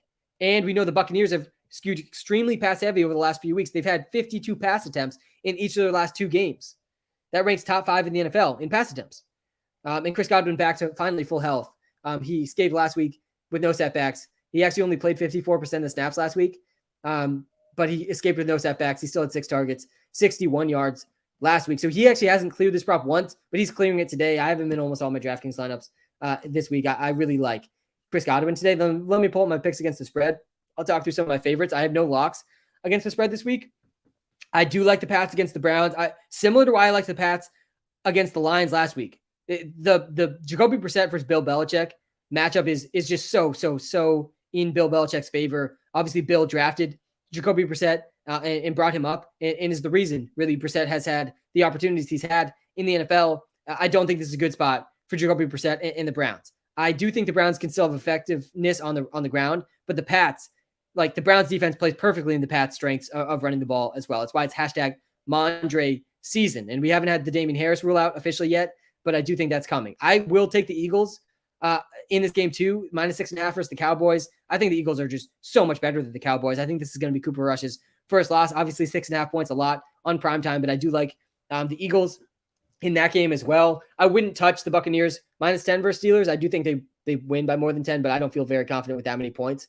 49ers -4.5. Don't feel very confident about that game either. The Ravens, I feel like I'm maybe too confident about them covering against the Giants. I feel like the Giants are one of the more overrated teams in the NFL. I know that they are 4-1. I know that people feel like they play with a lot of toughness, whatever that means. To me, that almost just means they're outperforming what they should be doing. And I think the Ravens are just significantly more talented on all sides of the ball than the Giants. The Giants defense has been decent this season, though, so maybe I'm not giving them enough credit. The other game, though, that I like this week, it's the Bengals, -3 versus the Saints. This is definitely a get-right spot for the Bengals. The Saints without Michael Thomas, without Chris Olave, without Jarvis Landry. They're starting Andy Dalton, and they're without Marshawn Lattimore, which is wheels up for Jamar Chase and T. Higgins. So, yeah, I do like that game a lot as well. There's so many injuries to be aware of today, so make sure you're up to date on the injuries. It's probably the most important thing in fantasy is making sure you're on top of the injuries. Thoughts on Saints wide receivers this week? I can't trust them. I can't trust Marcus Callaway. I can't trust Traquan Smith and whoever's going to be behind them. I trust Alvin Kamara, and I have a little bit of trust in Taysom Hill and nobody else. I have trust in nobody else. Literally no one. Definitely not Mark Ingram either. All right, DJ Moore, McKenzie, got to start DJ Moore. This is a good spot for DJ Moore against the Rams. Guys, the Rams, as much as you might think that their defense secondary is good because they have Jalen Ramsey, and Jalen Ramsey I do think is still good. One player does not make a good secondary. The Rams have allowed the 5th most receiving yards per game to receivers. They've allowed the 5th most fantasy points per game to receivers. Steph Diggs scored a touchdown, 120 yards against them. Guys, they've allowed 9 receiving touchdowns. 6 receiving touchdowns. 2 receivers through the first 6 weeks of the season. Marquise Brown had 140 yards against them. Greg Dortch had 80 yards against them. Deebo Samuel went 115 receiving yards against them. Drake London, 86 yards against them. Gabe Davis, 88 yards against them. I think we see a stat line like that today for DJ Moore, who's averaging over 9 targets per game in games with PJ Walker. By the way, lots of weird quarterbacks playing here in week 6. We have Bailey Zappi starting again for the Pats. I still think he's getting a little overrated. I certainly think Mac Jones is still the future for the Pats. Zappi has completed 75% of his passes, though, in his first 2 starts. I mean, pretty impressive, but also no team has had very much time to game plan for Bailey Zappi. We have PJ Walker starting for the Panthers as well. We have Skylar Thompson starting for the Dolphins. I think the Dolphins get destroyed. It's trying to start Skylar Thompson, though I do still think Jalen Waddle and Tyreek Hill are must starts. CEH or Henderson. This one I would go Henderson. I think like his ceiling is just way higher than CEH. They're both touchdown dependent, but I think Henderson has a better chance to play more than CEH. So I would go Darrell Henderson. Deion Jackson or Chase Claypool. Yeah, I'd go Claypool over Deion Jackson. Again, I think Deion Jackson is the trap this week. I think he's the trap. QB starts over Russ. Yeah, I'd start Daniel Jones over Russ, and I'd start Geno Smith over Russ. That should put that into perspective a little bit. I would definitely start Stafford and Kirk over Russ as well. I started Justin Fields in one of my leagues that I have Russ. I started Justin Fields over him. I felt pretty good about that after the game. He had a solid 18 points. I'll pull up my QB rankings again on the YouTube live. Deontay Johnson or T. Higgins. I think I'd honestly go Deontay. In that one, I feel pretty good about Deontay's floor. I still don't think we've quite seen the ceiling. I don't think Kenny Pickett I still don't think he's thrown a touchdown, right? I don't think he's thrown a single touchdown yet. That's obviously going to change eventually. And 13 targets, 3 red zone targets for Deontay Johnson last week. He ran an insane 52 routes against the Bills last week. Obviously, very, very a game where they were very, very behind very early. But yeah, I do like Deontay Johnson still a decent amount. Sit Debo for Higgins? No, don't sit Debo at all. If Higgins winds up going out, which I don't think is going to be the case, should I get Boyd? Yeah, you should get Boyd if he's out. Saints have basically no receivers this game. Should I start Taysom over Goddard? No, we're not starting Taysom over Goddard. This is the line, man. The line is Kyle Pitts. We can start Taysom Hill over Kyle Pitts. He's been horrible, obviously, and he scored 1 career touchdown. Kyle Pitts, what is the ceiling really for Kyle Pitts? I still think it's higher than most people probably, but not as high as Taysom Hill's ceiling with all these receivers out for the Saints. But yeah, I'm not starting Taysom Hill over Kittle. I'm not starting him over Goddard. I'm not starting him over Ertz or Higbee. and obviously over Mark Andrews or Kelsey either. Miles Sanders or Najee, definitely Miles Sanders. Juju or Alec Pierce, I would lean towards Juju over Alec Pierce, but that one's definitely close. I would play Justin Herbert over Geno still. Again, I have my QB rankings up on the YouTube Live. Link to that is right in the TikTok bio. And a lot of the start sits in the TikTok Live. They'd be answered immediately in the YouTube Live just for the top 10 rankings that are there. All right, we have also our first 3 TikTok Live subscribers. Shout out to the true OGs subscribing to the TikTok Live. I really do appreciate all of you. The TikTok Live subscription is a brand new feature on TikTok. It supports me directly as a creator, and it also gives you a huge priority boost in the comment section, and you get special emotes, and there'll be backstage lives with the TikTok Live subscribers where only the TikTok Live subscribers can comment in the future too. So try out the TikTok Live subscription if you are someone who's always tuning into the TikTok Lives, and I will promise I will get to your question if you do that, and really do appreciate that. Mixon, Breece, Mostert, Etienne, or Walker, Deontay Johnson, start 3. Yeah, I think you bench Breece, you bench Mostert, and you bench Etienne in this one, and you start Mixon, Walker, and Deontay Johnson. Browns, Patriots, Vikings, defense. Browns, Patriots, Vikings, defense. Yeah, probably Vikings. Defense against Skylar Thompson, then Patriots defense, then Browns defense. Jimmy G or Russell Wilson. Yeah, I'm still starting Russ over Jimmy G, but I'm starting Geno over both of them, and I'm starting Matthew Stafford, Kirk Cousins over both of them, and I'm starting Daniel Jones over both of them too. Definitely playing A.J. Dillon over Dion Jackson. DJ Moore or Mostert. I play DJ. Why are you sitting Dion Jackson? Because he's a special teams player. He was on the Colts He was on the Colts active roster the first 4 weeks of the season for special teams. He played 0% of the snaps in basically each of the first 4 games. He was not on the offensive side of the ball for a reason, but he was still active because he was a special teams player. He looked the best running back on Thursday night, but they signed Phillip Lindsay basically the same day as that game, and he still played 35% of the snaps. I think Phillip Lindsay is getting at least half the snaps today. For Dion Jackson, I would not start either of them behind a bad Colts offensive line, behind a bad Colts offense. So yeah, I don't trust them at all. I do like ETN more than Najee Harris today, for sure. All right, Pickens or Jacoby Myers. Yeah, I would lean towards Jacoby over Pickens. I do like Pickens in this spot, though. I think his ceiling is pretty high. And I do think they're going to lose by a lot. I would say Myers' floor is much better and Pickens' ceiling is much higher. So do you want the floor with Myers, lock in the 10 points, or do you want Pickens potentially 25 plus fantasy points for George Pickens? Taysom Hill should be started in a lot of situations. Kenneth Walker or Eno Benjamin. This one's close. Let me pull up my running back rankings again. I have them back to back, and I have Eno Benjamin one spot ahead of Kenneth Walker, and for good reason. I would start Eno over Kenneth, and I think Kenneth just has more risk with Pete Carroll and sort of the uncertainty with what Pete Carroll is going to do. I think people are very quickly jumping to the conclusion this is Kenneth Walker's backfield. The dude could see 20 plus touches today. That's certainly possible. I think Kenneth Walker is extremely talented. I think he's significantly better than DJ Dallas, but we also know Pete Carroll can do ridiculous things that are sometimes extremely suboptimal for his team. And that would be playing DJ Dallas like 40% of the snaps, 50% of the snaps today. And I could definitely see him doing that. Eno Benjamin, on the other hand, I think he's playing a significant snap share today and has basically zero competition. So I think Eno's floor is much better. I think they have somewhat similar ceilings, but yeah, I like Eno Benjamin more than Kenneth Walker today. It's certainly close though. Again, I have Eno 9th in my running back rankings and Kenneth 10th. So both are starts today for sure. Romeo Doubs or Pickens. I'm playing Pickens over Romeo Doubs. Trade for Jonathan Taylor. I don't hate trading for Jonathan Taylor. Everett over Pitts. No, I'm playing Pitts over Gerald Everett, even with Keenan Allen out. That's the line for me, man. I'm playing Pitts over Gerald Everett. Any props today? Yeah, I have a prop that I absolutely love today, and that is Chris Godwin over 62.5 receiving yards. And honestly, all I really need to let you know is that the last press conference of the week for Tom Brady, he shows up literally wearing a shirt that says Chris Godwin right on. It was a Chris Godwin shirt. Do you need to know anything else? But there is other reasons I like this prop outside of Tom Brady wearing the Chris Godwin shirt. It is because Tom Brady has also thrown the ball 52 times in back-to-back games. That's his most attempts in each of those games this season. And his passing attempts have risen each of the last 4 weeks for Tom Brady. And Chris Godwin's back to full health. And the matchup is unreal for the Tampa Bay Buccaneers passing attack today. The Steelers are without their starting free safety, their starting strong safety, their top 2 corners. They're without four of their best players in the secondary. All right. It is 11:30. We should be getting some reports officially about the injuries. Now, Patriots QB Mac Jones officially inactive. Bailey Zappi going to start as expected. We should get some more injury news flooding the Twitter timeline very soon. The Packers offensive line, outside linebacker Rashawn Gary, he is active today. So the reports are coming in. Damian Harris, inactive. T. Higgins is active. So start T. Higgins. As expected, T. Higgins is active. Damian Harris, inactive.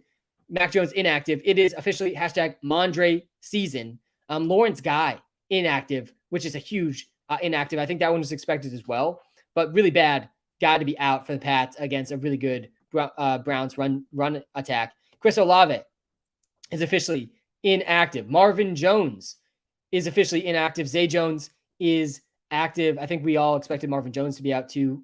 I don't think I have him on my out list though, so that's my bad. But yeah, so all the guys that are out above me on the TikTok live have been confirmed out. Damian Harris confirmed out. Mac Jones confirmed out. All those other guys I think we already sort of knew were out. Olave, I guess, officially confirmed out as well. I think that's all the news we were waiting for. T. Higgins, again, he's in. So start him. Start T. Higgins in most situations. Again, the Saints are without Marshawn Lattimore today.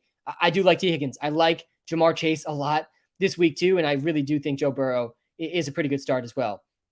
Taysom Hill, question mark. Start him. Unless you have one of those top 6 tight ends, start Taysom Hill. Mike Williams or Gabe Davis. I still like Mike Will more than Gabe Davis. I know it's a really good spot for Gabe Davis. I don't love having Gabe Davis on my bench this week with them playing the Chiefs, but Mike Williams without Keenan Allen really needs to be started. Like his ceiling is just so high with Justin Herbert being the top target for Justin Herbert. And Mike Williams has been great this season, guys. He is coming off back-to-back games with at least 19 fantasy points, back-to-back games with at least 11 targets, back-to-back games with at least 120 receiving yards.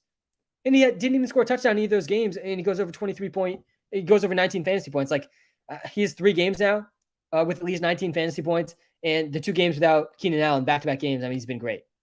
So yeah, you got to start Mike Williams, I think, in most situations. What do I do with Jalen Waddle and Tyreek Hill? Yeah, you got to start Jalen Waddle and Tyreek Hill, I think, in a lot of situations still. I still think both of them get 7+ targets today. Going to be very concentrated around the line of scrimmage, probably, which lowers their ceiling, but they can still break big plays. And with those targets, I think you still start Jalen Waddle and Tyreek Hill in most spots. I still have Tyreek Hill as a top 10 receiver this week. Love the app, Sam. Thanks. Yeah, guys, if you haven't checked out the WalterPicks app yet, you got to check it out. I mean, it's completely free to download. You can do as many free start set comparisons and trade comparisons as you want. And there's some absolutely insane premium features that are well worth the $10 a month it costs for those premium features like League Sync and like some of these very premium stats like boom and bust probability you can find in the WalterPicks app. So check it out. That's the number one way you can support me is trying out the WalterPicks app. So really do appreciate that. I would play Godwin over Lockett, 100%. I'm all in on Godwin this week. I really like Godwin a lot this week. I think he really needs to be started. Would you start Geno over Hurts? Thanks, bud. No, we're not benching Jalen Hurts for Geno Smith. Let me pull up the QB rankings again. You'll see Jalen Hurts right up there in the top 4. Again, you could make an argument that he's number 2. Really, Mahomes, Lamar Jackson, Jalen Hurts, they're in their own tier right behind Josh Allen so far this season. Hey, Sam, Etienne or Henderson? I like Etienne more than Henderson. I think Etienne is safer than Henderson and offers a similar ceiling to Henderson. I think Henderson, I'm not calling him a definite trap this week, but he seems like a small trap this week because they haven't had very much confidence in him recently, even though Cam Akers has struggled. And Cam Akers is not playing in this game. Malcolm Brown, though, could steal goal line work from Darrell Henderson. Hey, Sam, been here for over 30 minutes. Thanks, man. Can you help me out? Pick 2, Zeke, Pollard, Garrett Wilson, or Singletary. Yeah, I'd go Garrett Wilson and Zeke. In this one, I would bench Pollard. I would bench Singletary. Cowboys, Packers, Broncos, Vikings defense. I really like the Vikings defense against Skylar Thompson. I have no confidence in Skylar Thompson. I know it seems like Mike McDaniel had some praise for Skylar Thompson, but I don't trust him at all. The Broncos defense, definitely not. The Packers defense is definitely in play, but don't love it. The Cowboys defense, absolutely not against the Eagles. Yeah, I'd definitely go the Vikings defense against Skylar Thompson. George Pickens or Isaiah McKenzie. I like Pickens more than McKenzie. And McKenzie's one of these guys, he's a part of the good game this week, right? Like you want a piece of this game. But George Pickens is still a guy that profiles much better than Isaiah McKenzie. He's seen a lot of deep targets alongside Kenny Pickett, who they obviously had a connection from when they were playing on the second team together in training camp. But George Pickens, like all of a sudden, he's actually a pretty great fantasy asset. And he's seeing really deep targets too. Guys, George Pickens has the 11th most air yards in the NFL. He's back-to-back games over 14 points. He's back-to-back games over 80 yards. These are the 2 games with Kenny Pickett. I mean, what more do we need to see from George Pickens at this point? I do think you can start him this week. And it's a game, again, I think the Bucs are going to destroy the Steelers. And so it's going to be another one of these games where Kenny Pickett drops back and throws 50 passes.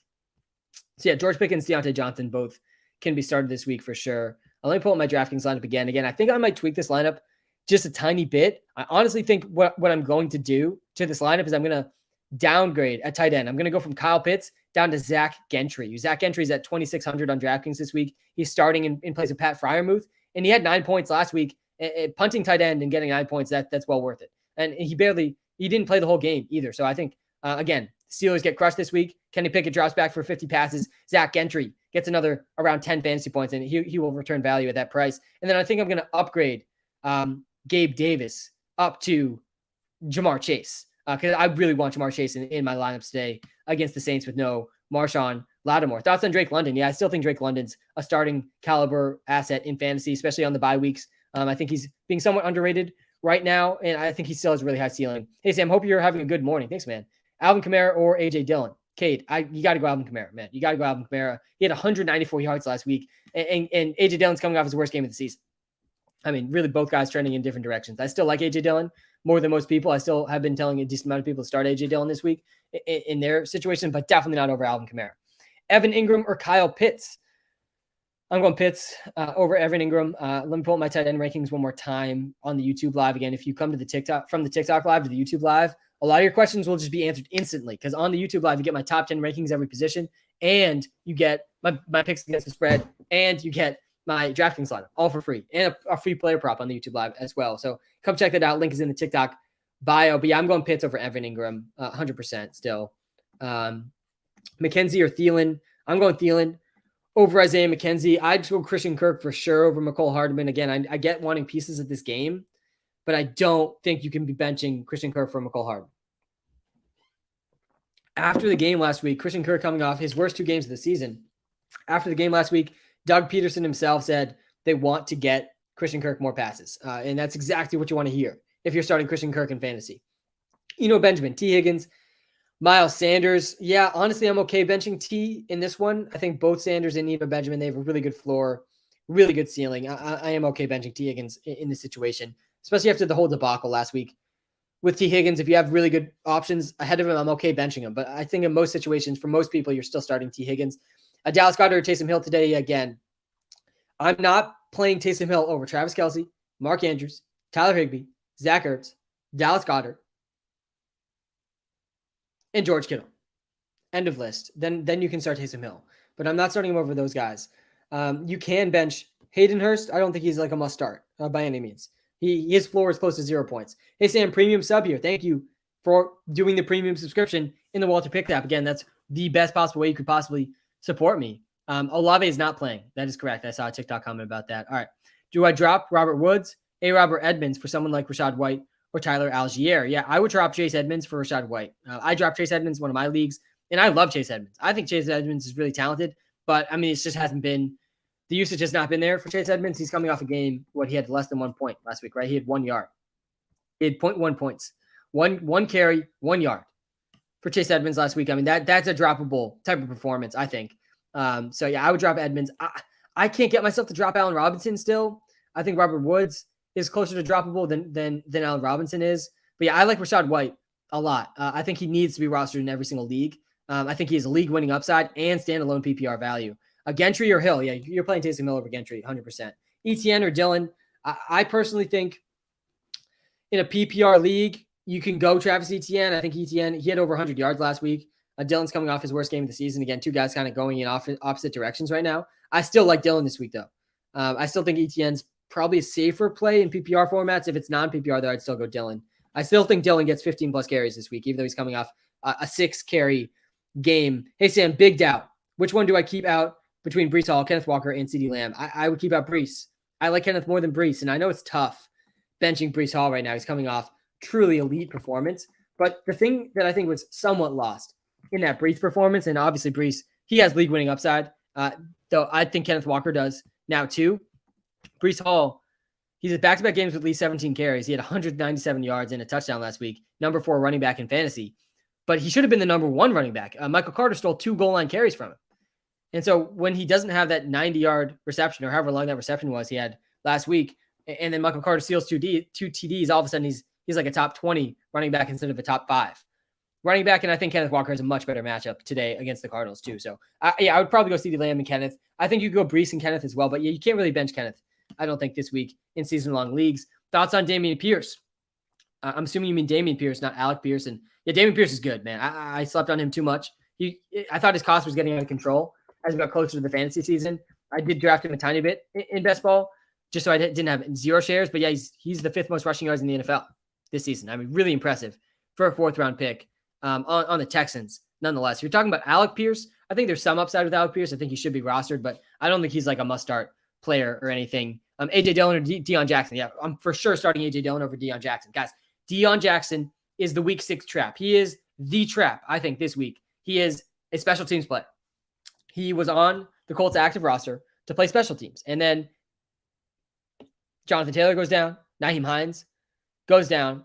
And what do? They go immediately, they sign Philip Lindsay off the street. And Philip Lindsay, in his first game, like basically less than a day on the team, Philip Lindsay plays 35% of the snaps for the Colts. I mean, literally, like, I don't even know how Philip Lindsay knew the plays. And he's out there in his first game getting 35% of the snaps. Obviously, Nyheim Hines got hurt in that game. Nyheim Hines out again today. Jonathan Taylor out again today. So, yeah, logically, you land on Dion Jackson, who looks like the best Colts running back last week. But I think Philip Lindsay plays more than he did last week. Again, he was just off the street in his first game. I think Philip Lindsay could easily play more than half the snaps today. So, yeah, I don't trust Dion Jackson behind a bad Colts offensive line. I trust AJ Dillon significantly more. I mean, that one, honestly, it's not that close for me. Romeo Doubs or Michael Gallup. I think Doubs gets a slight nod over Gallup, but I'm pumped to see Gallup back and healthy. All right, let's get to this one here. We got Joseph in the chat. Kittle or Knox, Sammy? Very few people call me Sammy these days, though there was a stage in my life where I was a Sammy. I would go Kittle over Knox for sure. I feel like Knox has been like just such a letdown this season. And every single week on DraftKings, I tinker with it. I play Josh Allen 3 straight weeks on DraftKings, and I think about stacking with Dawson Knox, and then you look at the numbers for Knox, and he's clearly been dealing with injuries this season, but he has no games over 50 yards. He has 0 touchdowns.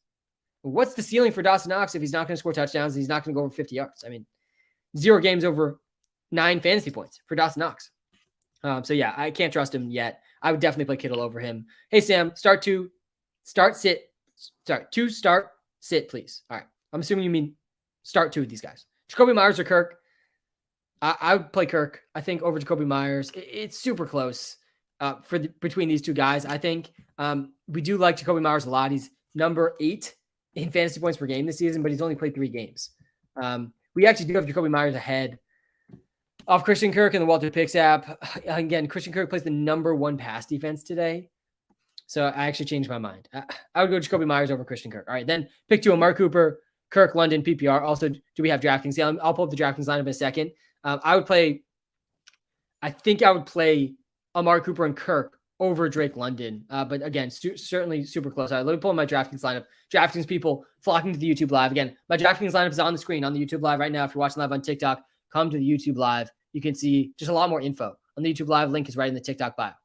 So let me talk through the DraftKings lineup really quick. We've been money, honestly, in DraftKings the last few weeks. I did, if you're in our Discord, which you can find in the link tree, I think, on the Twitter and Instagram account. But I did turn 60 into 240 on DraftKings last week. Felt very good about that, but also frustrated that I wasn't even close to being in the top of the prize pool. And I mean, it was obviously, I missed on the running backs last week. That was the problem. I went with Alvin Kamara last week.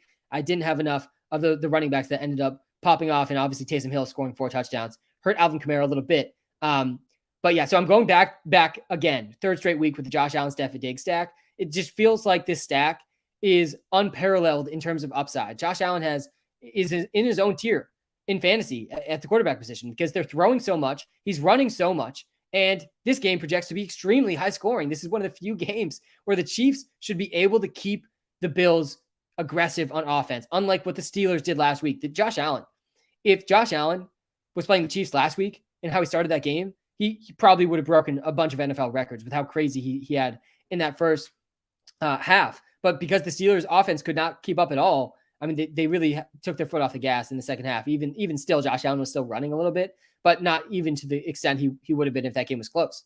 So again, Josh Allen, his ceiling is just so astronomically higher than everyone else's that in cash and tournaments, I feel like you got to go with the Josh Allen, Steph Diggs stack. We've already seen a 44-point game from Steph Diggs too. That's all it's going to take for this lineup to absolutely smash. I am going with the chalk and Eno Benjamin because he's just priced so low, but I'm not going with the Kenneth Walker chalk. I'm pivoting off the Kenneth Walker chalk on DraftKings because I think that people are slightly underrating the inability of the Seahawks and of the coaching staff of the Seahawks to make the right decisions and to play Kenneth Walker like significantly more than DJ Dallas in this game. I could easily see DJ Dallas getting a 40% snap share, getting some targets, maybe even some goal line carries away from Kenneth Walker. I don't expect it, but it's definitely possible. Like I'm still starting Kenneth Walker in all season long leagues. You got to start Kenneth, but I do like pivoting off of him. He's going to be really chalky. He played a lot in these DraftKings tournaments. And instead, I'm going with Chris Godwin in every single lineup. And then my free square wide receiver this week is Wan'Dale Robinson. Again, I don't think he can be started or trusted in season-long leagues or in head-to-head contests on DraftKings. But again, this is my tournament lineup where I'm willing to take risks. And Wan'Dale Robinson's a very interesting risk to take because he really hasn't played at all this season. He ran 4 routes back in week 1 before getting hurt, classic Giants receiver style. But he's back this week, apparently fully healthy. He was a beast in college, basically 100th percentile target share in college. And then he also played running back in college. He's good with the ball in his hands. And you look at the Giants receiving room and you're like, how is this guy not going to be the Giants wide receiver 1? I know Darius Slayton did good last week, but Darius Slayton is not a guy I trust whatsoever. I have him in 0 lineups this week. And then the Ravens secondary has also been really bad against receivers this season, though they are healthier than before. Panthers are the cheapest defense of the week. So I have them in most of my lineups just because I love paying down at defense. I think people overrate their ability to predict defenses. It's extremely random which defense is going to score a touchdown in any given week. So you might as well pay down and save the salary with the Panthers defense against a Rams offense that has allowed a ton of sacks. Offensive line looks in shambles. So I do like the Panthers defense on DraftKings at the minimum price. I'm going to make a change though, I think, to this lineup after this live stream in about 45 minutes.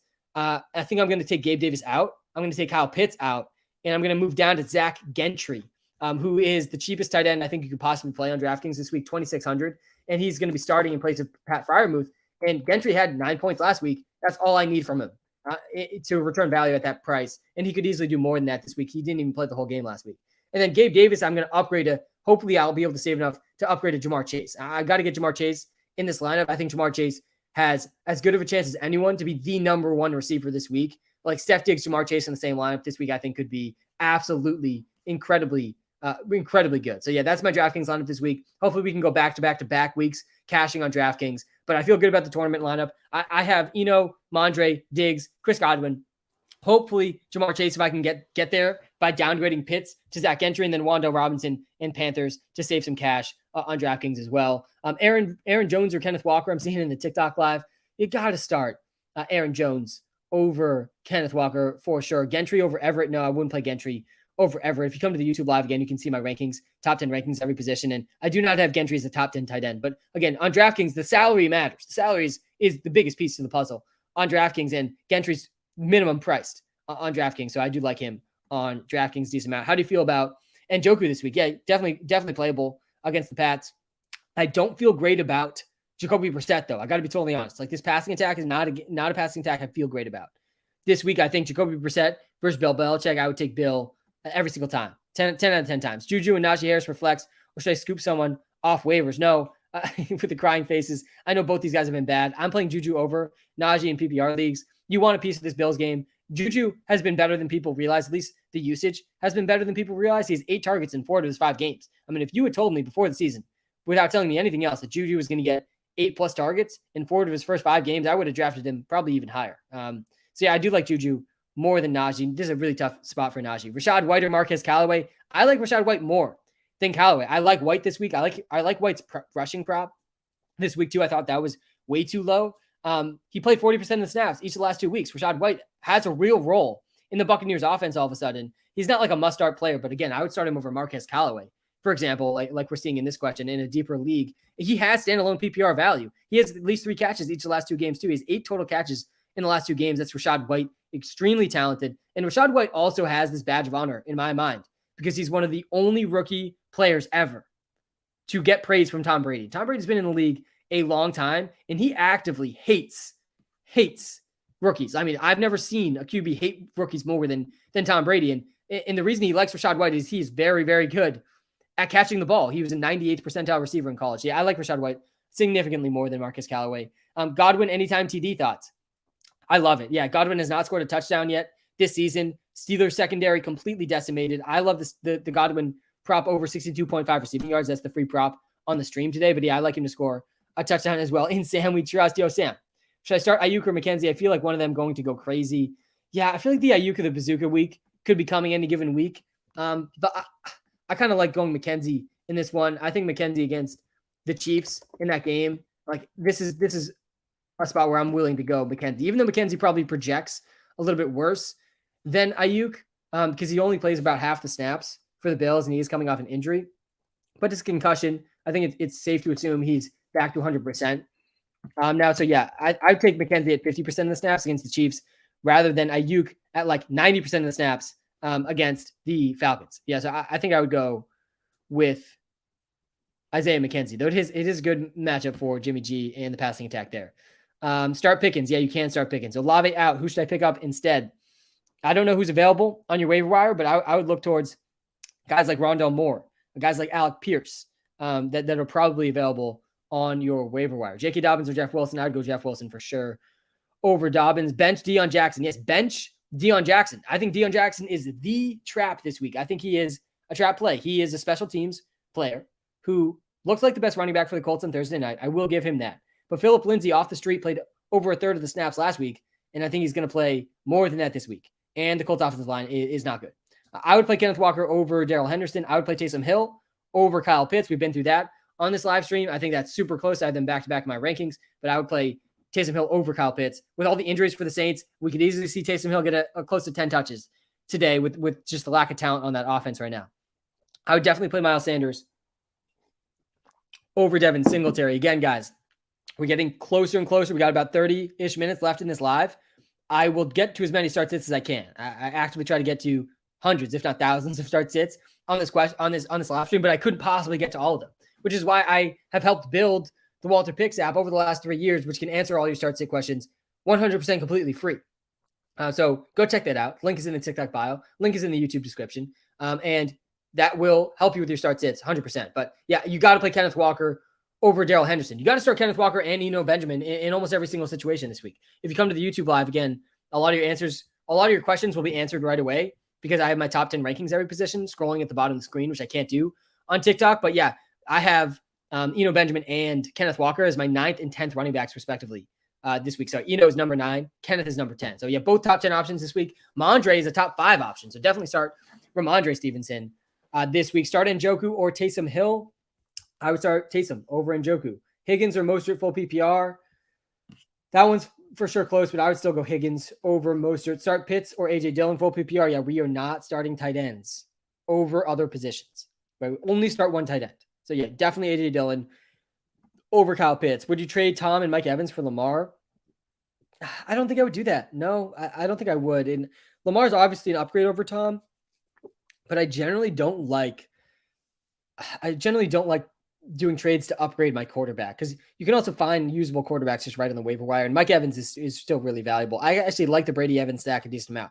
Taysom, Drake London, ETN.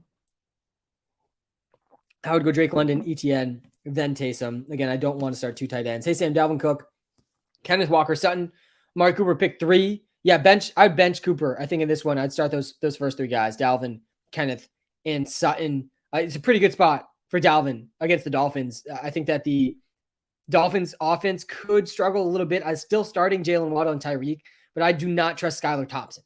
Mostert or Henderson, I would start Mostert over Henderson. I would start Taysom Hill over Hayden Hurst. I would start Melvin Gordon over Darrell Henderson. That one's super close. Again, I don't really know what to think about Darrell Henderson and all these reports out of the Rams. I was completely blindsided by this Cam Akers news, which we still have no details about, but for some reason, he's just done with the Rams.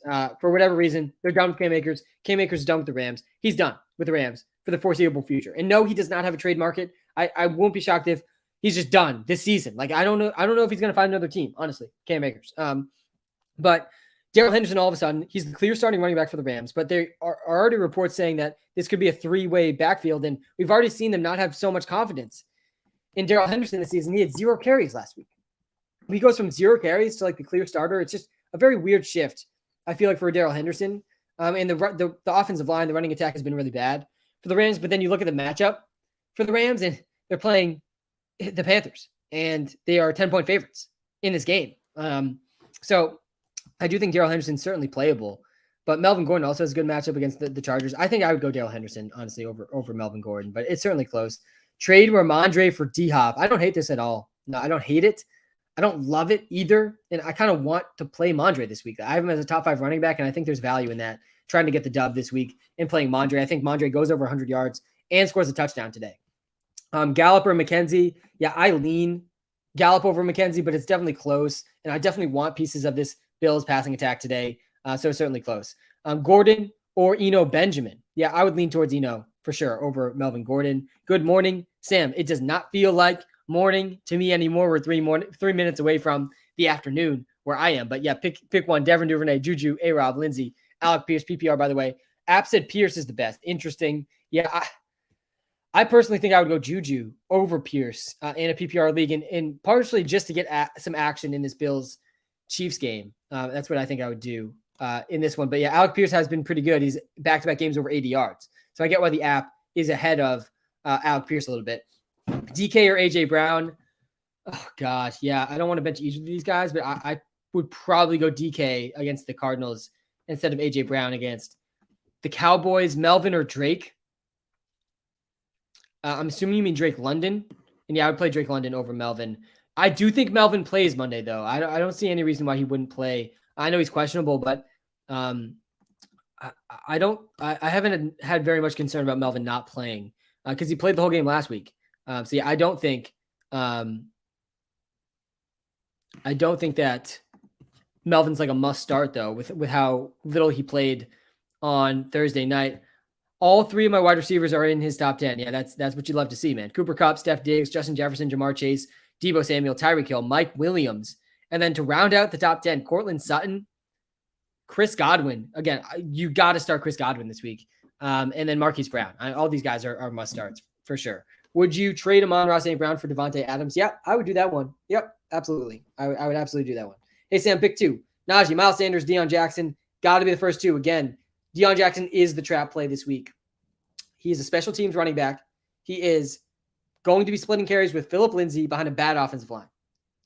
I mean, what else do I have to say to get you off of Dion Jackson? He's probably my biggest risk this week is betting against Dion Jackson. That's a risk I am very much willing to take. Higgins, Rondo Moore, or Singletary start 2 full PPR. I think you got to start Higgins and Rondo Moore over Devin Singletary after Devin Singletary last week. What's up, Sam? How are you? Jared, I'm doing great, man. Hope you are doing well. Also, a boy, Devontae Smith or Rondo Moore. Yeah, you got to go Devontae Smith. I feel like he's been too good to be playing Boyd over him, especially with Higgins active. Rondo Moore looked great last week, but I don't think he has even close to the same ceiling as Devontae Smith. It's not like it's a great matchup for Devontae Smith. It is a great matchup for Rondo Moore. Maybe you could argue Rondo Moore's floor is better. Again, he had 7 catches last week, but he had 15 total air yards. Rondo Moore. That basically just means all of his catches were right at or right around the line of scrimmage. That's not the case for Devontae Smith. I think Smith's ceiling is too much higher than Rondo Moore is to bench Devontae Smith. Devontae Smith, guys, he only has, since week 1, he had 0 points in week 1. Since week 1, he's got over at least 15 points in 3 out of his 4 games. I do like Devontae Smith more than Rondo Moore, but it is a reasonable question. And again, I think the floor for Rondo Moore maybe is a little bit higher than for Devontae Smith, who we've seen have 0 points in games. DK lineup update. Yeah, so let me pull up the DK lineup one more time. Again, I will be tweaking this a tiny bit. I'll explain what I'm tweaking on this DraftKings lineup, but we've been money on DraftKings 3 straight weeks, and we've gone with Josh Allen 3 straight weeks. And this week, I think what I'm going to tinker with here, and again, I'm eating the chalk with Eno Benjamin and Ramondre Stevenson, but I'm fading the chalk with Kenneth Walker. I think Kenneth Walker is the chalk to fade this week. I love Kenneth Walker. I don't love fading him. I have him on a lot of best ball teams. I'm starting him in a few season-long leagues. I would definitely start Kenneth Walker in all of your season-long leagues. But on DraftKings, you got to think about which chalk you want to fade, because it's tough to win in these big tournaments going with all of the chalk. And again, chalk just means the guys that most people are going to play. And Kenneth Walker, Benjamin, and Mondre are the three biggest chalkiest running backs this week. I'm sure Darrell Henderson will get some roster percentage as well, but I think Kenneth Walker, the reason I'm pivoting off him is I think DJ Dallas could be more involved than people think. I have no faith in Pete Carroll to do the optimal thing and play Kenneth Walker, 70%, 80% of the snaps. I think it's going to be DJ Dallas, maybe 40% of that backfield, and that could really lower Kenneth Walker's floor. So I'm betting a little bit against Kenneth Walker with my lineup here. But then, again, I'm playing Diggs. The Josh Allen stack and Diggs stack is just way too much ceiling to ignore in tournaments. And then Chris Godwin, I have in every single lineup this week. He's the one guy I've been locked into every lineup. He's my free player prop today, too. Over 62.5 receiving yards. Love Chris Godwin today. The Steelers are without 4 of their top pieces of their secondary. No starting free safety, no starting strong safety, and no starting top 2 corners for the Steelers today against a Bucs team that's been extremely pass heavy. They've thrown the ball over 100 times in the last 2 games. Chris Godwin, no touchdowns yet this season, no games yet over 65 yards. I think that both those things change today for Chris Godwin. But so again, the one thing I'm going to change though, I'm paying down for Wan'Dale. I think he's an interesting wild card this week on DraftKings. I would not play him in your season long leagues though, because there's a lot of risk there. And then the Panthers are the cheapest defense. The Rams have allowed a lot of sacks. Their offensive line is in complete shambles. So I don't hate the Panthers defense. And I think people overrate their ability to predict defenses. So I just generally like paying down for the cheapest defense. I think I'm going to take Pitts out.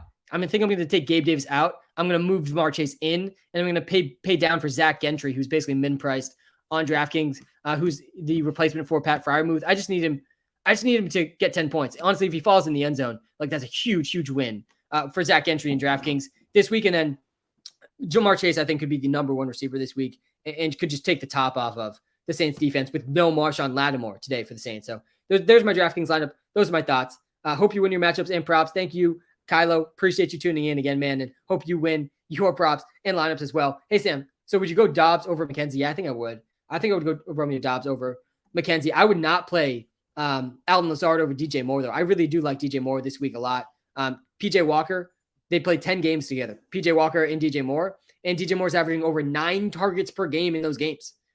9.2 targets per game with PJ Walker. And he's playing the Rams. The Rams have allowed the 4th most fantasy points per game to receivers. I know they have Jalen Ramsey, but their secondary has been bad this season. So 9 targets against the Rams secondary. Yeah, sign me up all day for that with DJ Moore. I think he is very much in play on DraftKings too, because I don't think he'll have a very high roster percentage. All right, Kenneth Walker, CeeDee Lamb, and Drake London. PPR, just follow. Thank you, Tarak. I do appreciate that for the follow on TikTok, for the subscription on YouTube. All right. Yeah, I would play CeeDee Lamb. I think still over Drake London. Kenneth Walker versus CeeDee Lamb, super close for me. I still think CeeDee Lamb's probably a tiny bit better than Kenneth Walker, but Kenneth Walker definitely has a better floor. Yeah, honestly though, let me see. We have Kenneth Walker projected for. Let's see, where's CeeDee Lamb here? There he is. CeeDee Lamb's projected 15.6 PPR fantasy points. Kenneth Walker projected 14.5. Sorry, 16. So yeah, they're 0.4 points apart. Kenneth Walker's the better floor. I think I would go CD though in a PPR league. I don't know how many passes Kenneth Walker's catching today. I would go AJ Dillon still over Clyde. Again, I think Clyde still pretty overrated. We saw it last week. Didn't score a touchdown, under 10 fantasy points. That's what it is for Clyde. I still don't think it's that yet for AJ Dillon, but I would take AJ Dillon scoring a touchdown as a better chance of Clyde scoring a touchdown, just given their usage. I think AJ Dillon has more carries than Clyde this week. DJ Moore, Rondo Moore, gotta be DJ Moore, man. Gotta be DJ Moore. Who, Devontae or T. Higgins? Pick 2. I would go Devontae and T. Higgins with this one. Pickens or any Packers wide receiver start 1. I'd go Pickens over all the Packers wide receivers. Just traded away Dion Jackson and Ayuk for Christian Kirk. Yeah, that's absolute money. I mean, you're just cashing that trade. Yeah, I mean, it's a great trade. Again, I think Dion Jackson is the trap this week. I am not trusting him at all. Geno Smith or Tom Brady? I would go with Tom Brady over Geno. Again, the Steelers defense completely decimated. I really do like that game today for Chris Godwin, for Tom Brady, for Mike Evans. I even like the Bucs -10, though I don't feel super confident with that many points. The spreads I feel most confident about today, the Patriots +2.5. I think the Pats beat the Browns. I do like the Ravens -5.5 versus the Giants, though. I feel like I've been getting a lot of pushback on that one. I think the Giants are still a little bit just overrated. I do like the Vikings -3 against Skylar Thompson, 7th round rookie quarterback. I mean, there's no way the Vikings lose to Skylar Thompson. I like the Bengals -3 versus the Saints. I think the Saints really just injured all around. I think the Bengals already were better than them. I also do like the Bills -2.5 versus the Chiefs. I think the Bills are pretty obviously better than the Chiefs. This game, I think, is in Kansas City. Let me see. This game is in Kansas City, so that's why the spread's not bigger. But with how the Bills lost in the playoffs last year, and with how good the offense has been, their offense has been better than the Chiefs, but their defense is also significantly better than the Chiefs' defense. I can't see the Bills not winning that game. But though it's certainly possible, they have lost a game already this season, but they played pretty well in the game that they lost. So I do like the Bills. Amari Cooper or Juju at flex? I would go Amari Cooper over Juju at flex. Start Higgins or Eno. I'm okay going Eno over Higgins. It's definitely close. I don't love benching T. Higgins, but I think Eno Benjamin is a pretty safe bet this week. He has basically no competition in that backfield with James Conner and Darrell Williams out. I'm definitely playing A.J. Dillon over DJ Dallas.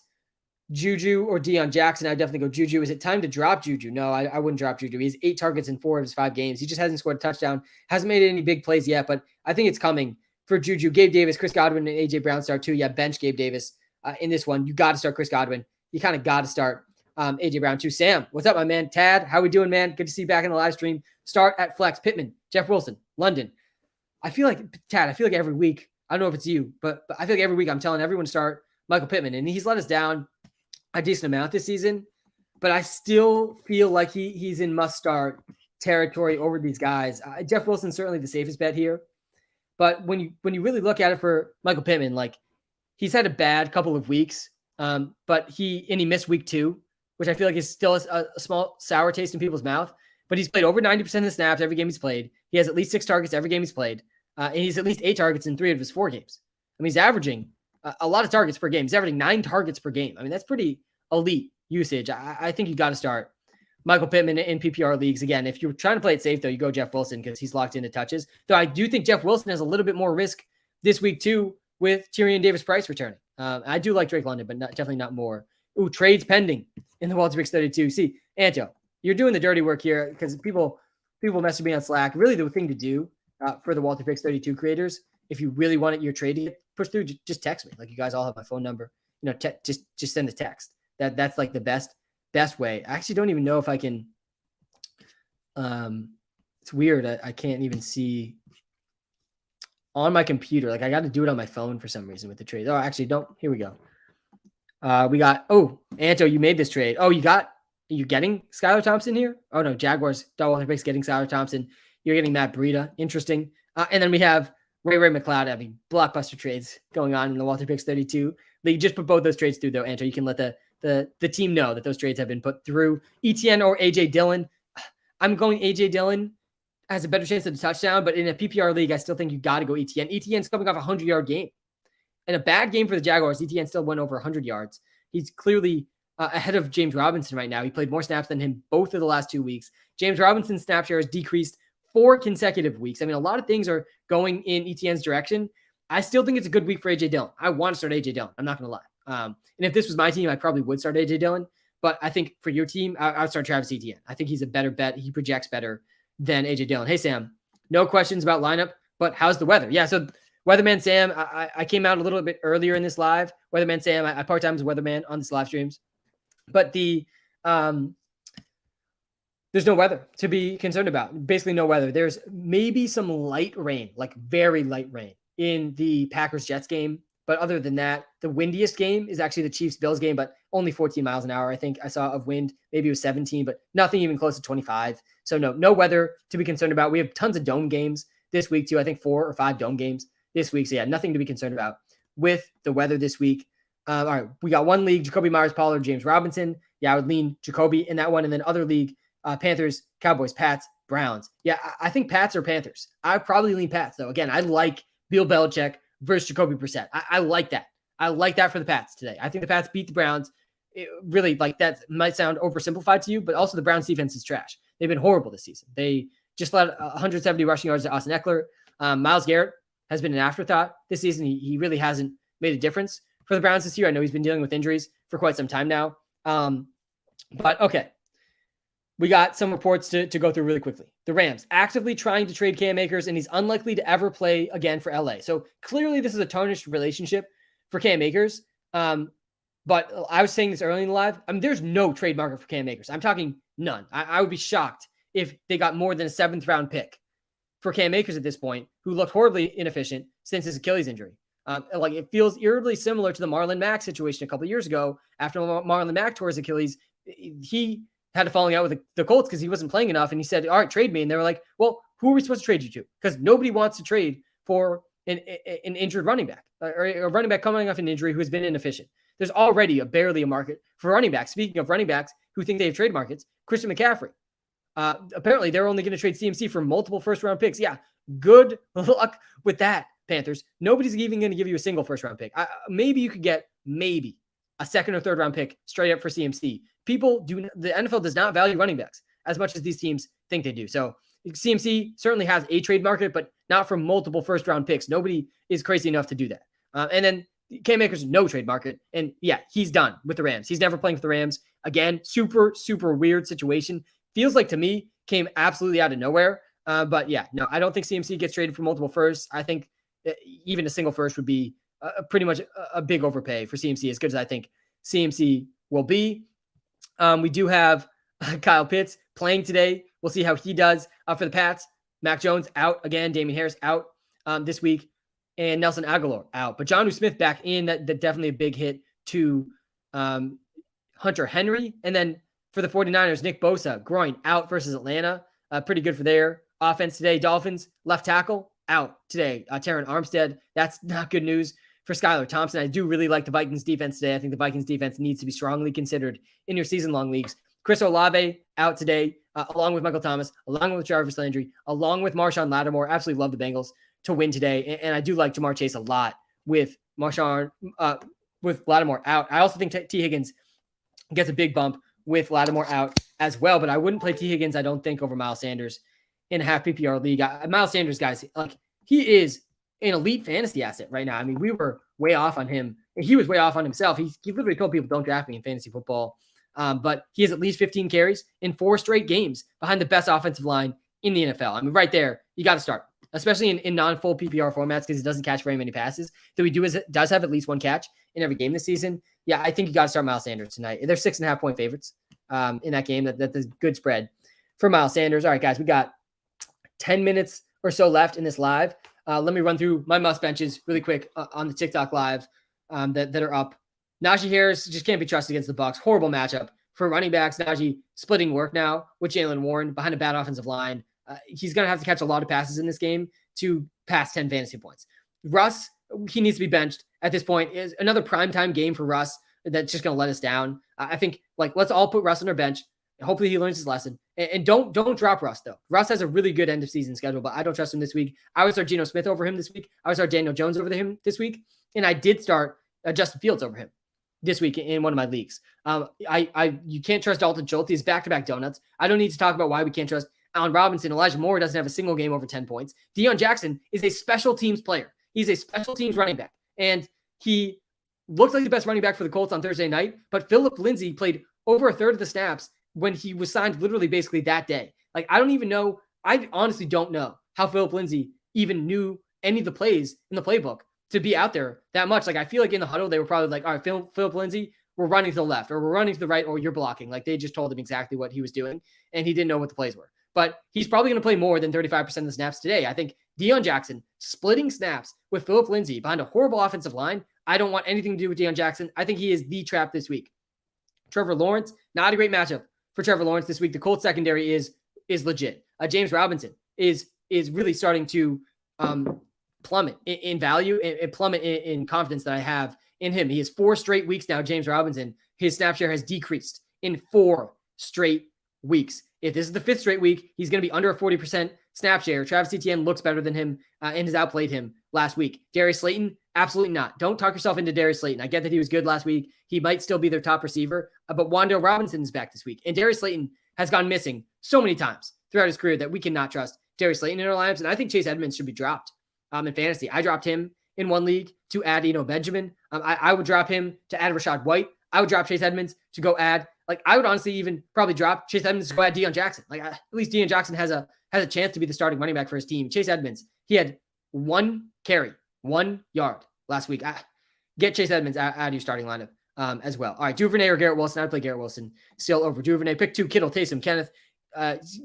No not two tight ends. Yeah, you're playing Kenneth over Taysom. 1,000%. You're playing Kenneth over Taysom, and I'd play Kittle over Taysom. I guess you could maybe argue Taysom over Kittle, but I'd play Kittle over Taysom, and I would play Kenneth over Taysom. Hey, Sam, Benjamin or Gabe Davis. I'd play over Gabe Davis this week. Should I have done this ETN for Connor? No, I would not trade ETN for Connor. Connor is close to zero value right now. He's dealing with injuries, and he's not looked very explosive this season. Juju or Ayuk, I would go Juju over Ayuk. And need help for the flex. A.J. Dillon, Romeo Doubs, Garrett Wilson, Rondale, or Pickens.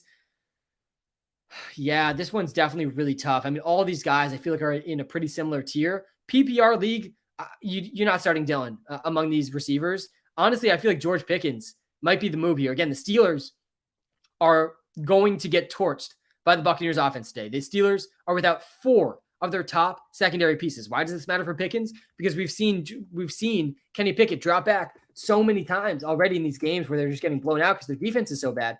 Kenny Pickett threw the ball 52 times last week against the Bills. It could be something close to that again this week against the Bucs, and that was good for George Pickens, George Pickens top 12 in the NFL in air yards too. I think Pickens has the highest ceiling. I would argue Rondo Moore probably is the safest floor, but yeah, I would go George Pickens. Sanders or Kenneth Walker, I would go Kenneth Walker over Miles Sanders this week. Again, if you come to the YouTube live, link to that's right in the TikTok bio, you can see my top 10 rankings, every position, and you'll see my running back rankings. Kenneth Walker and Benjamin, both top 10 plays this week, in my opinion. All right, let's get back to rapid fire in the comment section. I got about 10 minutes left in this stream. Jacoby Myers or Najee Harris? I'm playing Myers over Najee Harris. Again, if you are watching live on TikTok too, we just got access to a new feature on TikTok called TikTok Live subscriptions. If you desperately need your comment answered in this TikTok Live, just do the TikTok Live subscription and you automatically get your comment answered. Higgins or Pickens? I would go Higgins over Pickens. Kirk or Najee? I'd go Kirk over Najee again. Najee's just so tough to trust against the Bucs. Mariota or Pickett? That one's actually really interesting. I wonder where we have those two guys in our rankings here. I think we have Mariota a couple spots ahead.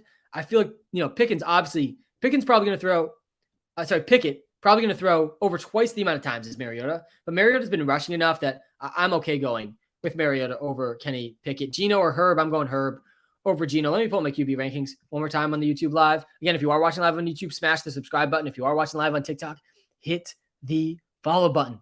Hit the follow button. We're trying to hit 200,000 TikTok followers. We're trying to hit 10,000 YouTube subscribers, and everyone listening right now, if you guys all hit the follow and subscribe button, we'd be almost there. I really do appreciate the help too and the support. Rondo Moore, Dillon, ETN pick 2.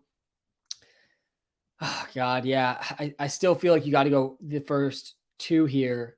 Rondo Moore and AJ Dillon, or AJ Dillon and ETN. I'm not benching AJ Dillon for both these guys. Sam, do I trade Drake London away for J.K. Dobbins? Thank you, and keep up the good work, man. No, don't do that trade. Absolutely not.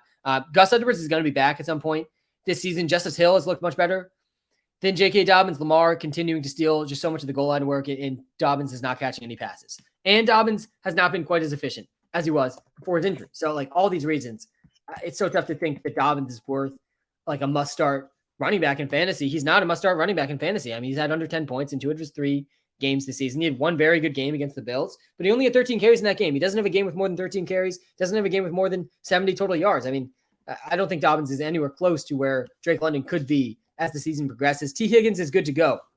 Yeah, T. Higgins is good to go. Start T. Higgins. I love the Vikings defense today against Skylar Thompson. I don't think you can go wrong, man. He's a 7th round rookie quarterback that not a single person probably on this live knew of before last week. Skylar Thompson is not someone that I trust literally at all. I think that's why I like the Vikings -3 in this game. I'm surprised they're not favored by more. A lot of respect going towards Mike Daniel and that Dolphins defense. But Skylar Thompson last week, guys, 33 passing attempts, 57% completion percentage, 1 interception, no touchdowns, 5 yards per attempt. That would be dead last in the NFL. He's basically getting the ball whenever he's throwing, and he's just throwing it straight to Jalen Waddle or Tyreek Hill right at the line of scrimmage, or they're running it with Raheem Mostert and Chase Edmonds.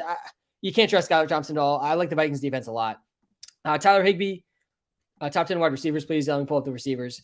Tyler Higbee, by the way, he's my number 3 tight end. So you got to kind of have to start Tyler Higbee over Taysom Hill, in my opinion. Pick 3 wide receivers: Alex Pierce, Devin Duvernay, Pittman, Higgins. You got to start Pittman over Alec Pierce. You got to start Higgins as well. And then Duvernay versus Alec Pierce is very, very close for me. I don't really love starting both Pittman and Alec Pierce, though. So I think I would go Devin Duvernay. Duvernay or McKenzie, 12-man. I'd go McKenzie over Duvernay. I know we hate two tight ends, but Higbee or Alec Pierce. Yeah, like this one, I feel like is Higbee. I feel like it is Higbee over Alec Pierce, but I don't feel good about it, man. I'm not going to lie. I don't feel good about starting two tight ends. DK or Cortland Sutton, I'd go Sutton over DK. Really good matchup for DK, but I have Sutton as my number 8 receiver this week. Sutton has been elite this season, guys. I made a video this week about why I think you need to be trading for Cortland Sutton. I think he is an obvious buy. Obviously, this week, he has a worse matchup, I think, than DK, but I still think the volume is so elite for Sutton. You got to start Sutton. And Sutton also has just an incredible playoff schedule for fantasy. Obviously, that doesn't matter for this week, but that's why I think he's a pretty obvious buy in fantasy football right now. I play Kenneth Walker over Breece Hall this week. I know it's weird. Breece Hall was the number 4 running back in fantasy last week, but I feel like one of the things not really getting talked about with that is he should have been the number 1 running back. He had Michael Carter's vulture 2 1-yard touchdowns. So, yeah, I do like Kenneth Walker in his potential workload more than Breece Hall's this week. But obviously, this week will be really telling for that debate going forward. What's up, Sam? Raheem Mostert or Devin Singletary? What is up, Wade? I'm going Raheem Mostert over Devin Singletary. London or Henderson? I'm playing London over Henderson. I do think, like, as much as I think Dion Jackson is the trap this week, I would play DJ Dallas over Dion Jackson. By the way, I think DJ Dallas, low-key, has a role this week. It's why I'm pivoting off of Kenneth Walker on DraftKings, so I still think you need to start Kenneth Walker in your season-long leagues. But, yeah, I think if there's a more low-key trap this week, it's Darrell Henderson, with all the reports about the Rams just not having that much trust in Darrell Henderson. Obviously, with Cam Akers out, that's a huge deal. Henderson's going to be the starting running back today. But if he is inefficient to start the game, guys, he had 0 carries last week. 0 carries for Darrell Henderson last week. Like, he's been playing pretty clearly behind Cam Akers in the running game, as much as they clearly hate Cam Akers, and that relationship is completely tarnished, it sounds like. But, yeah, I do think Darrell Henderson is a little risky this week. Myles Gaskin, a healthy inactive for Miami. That could be good news for Chase Edmonds after Gaskin took his role last week. It could be bad news for Raheem Mostert, potentially. But I don't know. Salvin Ahmed is active over Myles Gaskin. Honestly, I don't think that's very big news. Again, it's getting reported that Cam Akers is almost definitely done forever in LA, and I do not think that he's going to have a trade market. So Cam Akers literally might not play again this season. Dion Jackson or MVS at flex, I'd go MVS over Dion Jackson. I feel like no MVS questions really this week, which is interesting against the Bills, because I do think MVS has an interesting ceiling as one of the top targets. Higgins or CEH, I'd go Higgins. Mostert, ETN, I would probably go Mostert over ETN. WalterPicks, PPR flex, do I start Breece Hall, James Robinson, or AJ Dillon, or Raheem Mostert? Yeah, this is one I'd probably go Breece Hall, then AJ Dillon, then Mostert, then James Robinson, or maybe Mostert over AJ Dillon. Donovan Peoples-Jones or Elijah Moore? Yuck, man. I guess I'd go Elijah Moore with this one. Again, I do not feel good at all about Jacoby Brissett today. I'd be pretty surprised if Jacoby Brissett had some big performance against Bill Belichick. Lazard or Henderson? I'd lean Henderson. I'm not a big Lazard fan. Najee or Boyd / Dion, Jackson / Algier. Yeah, I'd play Najee over Boyd and Dion and Algier. You got to play Najee. These are not good enough options to bench Najee, as much as I think Najee is a bench this week. Rondo Moore, Dillon, ETN, pick 2. Yeah, I feel like I got the same question before, and I said the last 2. I think Dillon and ETN, or Dillon and Rondo Moore. I would not bench Dillon for Travis Etienne and Rondo Moore. I honestly think the safest play, though, is probably Dillon and ETN. Though Rondo Moore does have a good matchup this week. He's certainly playable. If you want to go for the ceiling, I guess it's Dillon and Moore. But yeah, all 3 of these guys, similar tier, but I'm not benching AJ Dillon for both Rondo Moore and Travis Etienne. Pitts or Ertz? I think I do have Ertz.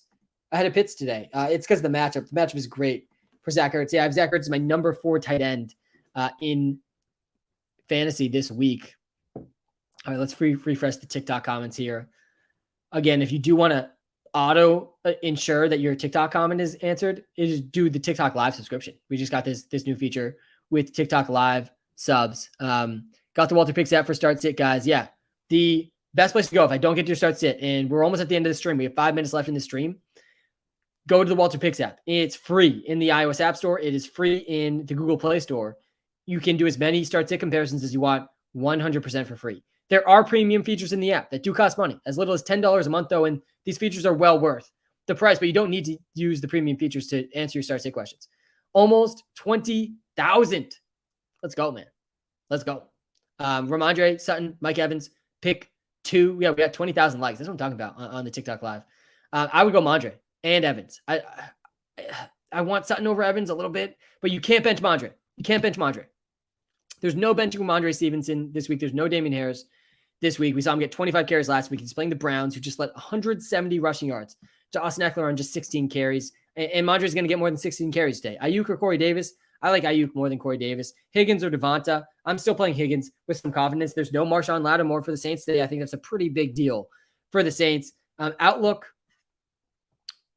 on Thielen. Yeah, Thielen just feels like one of these touchdown-dependent receivers. He's like in sort of the Gabe Davis tier, except he's not going to ever get as much yards as Gabe Davis could get. He needs touchdowns. Adam Thielen doesn't have a single game over 70 yards this season. I think he scored 1 touchdown this season. Yeah, sorry, he has no games over 75 yards. He did have a game week 4, 72 yards. But yeah, I don't feel great about Thielen, but he's certainly startable this week against the Dolphins. It's a pretty good matchup for Thielen. But like rest of the season, I feel like he's more boom bust than he has been even in the past. And it feels like he's scoring less touchdowns than the past 2. So a little bit more risk than I think we assumed for Thielen this season. And it makes sense. He's getting up there in age. So he's probably declining in efficiency. Kenneth Walker, Benjamin over Deontay Johnson. Wow, really bad spelling here, Dom. Honestly, this might be the worst. I see a lot of bad spelling on these live, but Kenneth with an I, Ben, I guess that was just abbreviated. And the way you spelled Deontay Johnson here, it's just absolutely crazy. But yeah, I think you probably go both of these guys over Deontay Johnson. As much as I love Deontay Johnson this week against the Bucs, both these running backs are top 10 running backs. There's so much safety there. Deontay Johnson probably has a slightly higher ceiling, and he saw 13 targets last week, and he's one of the safest receivers every single week with his target volume. But yeah, I'm okay playing Kenneth Walker and Benjamin over Deontay Johnson this week. I'd play Kirk Cousins and Geno Smith both over Russ this week, but I think I have Geno Smith actually one spot ahead of Kirk. It's a good spot for Geno against the Cardinals. So yeah, I'm okay going Geno over Christian Kirk. It's a good spot for Kirk against the Dolphins too. But if the Dolphins can't move the ball at all, it could be a pretty big Dalvin Cook day. Sam, I need you. Start one. DJ Moore. Noah, how are you doing, man? DJ Moore, Myers, or London. Yeah, I'd go DJ Moore. Honestly, I really like DJ Moore this week. He's averaging over 9 targets per game with PJ Walker in his career. And that's a 10-game sample. Pretty large sample last season with PJ Walker for DJ Moore. And the Rams have allowed the 4th most fantasy points per game to receivers. This is a good matchup for DJ Moore. I know people are scared of Jalen Ramsey, but this defense is more than just Jalen Ramsey, and they've been horrible against receivers this season. So many receivers have dominated this defense. It's similar with the Steelers secondary today. So brutal for the Steelers secondary today. They're without their top 2 safeties and their top 2 corners. So wheels up for Chris Godwin and Mike Evans. I do like Joe Burrow more than Geno Smith. Let me pull up my QB rankings one more time on the YouTube live. Butker or Gano kickers? Yeah, come on. We're not talking kickers on the slide, but I would go with Butker. Najee or Dobbs? Dobbs. Yeah, I'm okay playing Dobbs over Najee this week. Henderson or Benjamin? I play Benjamin for sure over Darrell Henderson this week as well. All right. Got time for a couple more questions. Before I wrap up, let me pull up my picks against the spread one more time. Give me my final thoughts on these games. I'll pull up my DraftKings lineup on the YouTube live as well. If you want to see my DraftKings lineup, which I have cashed back-to-back weeks pretty well for my tournament lineups. You can see that on the YouTube live. Link is in the TikTok bio. All right.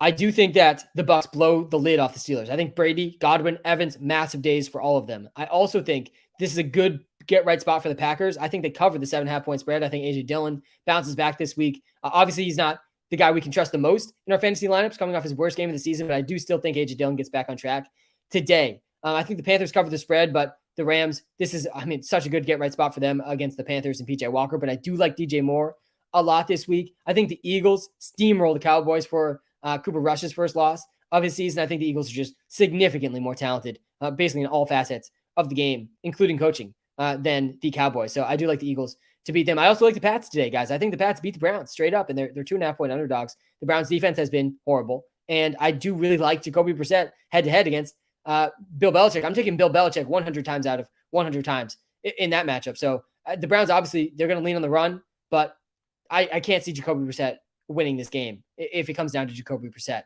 in this one. So yeah, I do like the Pats in this game as well.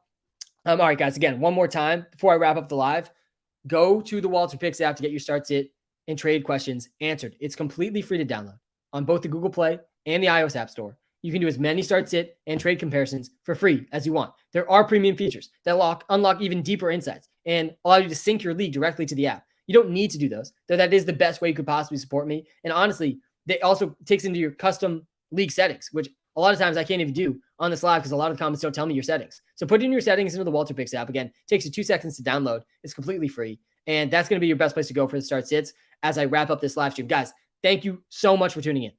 Time is the most valuable thing we have. Thank you for spending some time with me today. I will be back live as always every single Sunday morning, every single Thursday night. Have a good one, guys, and good luck today. All right, we are wrapping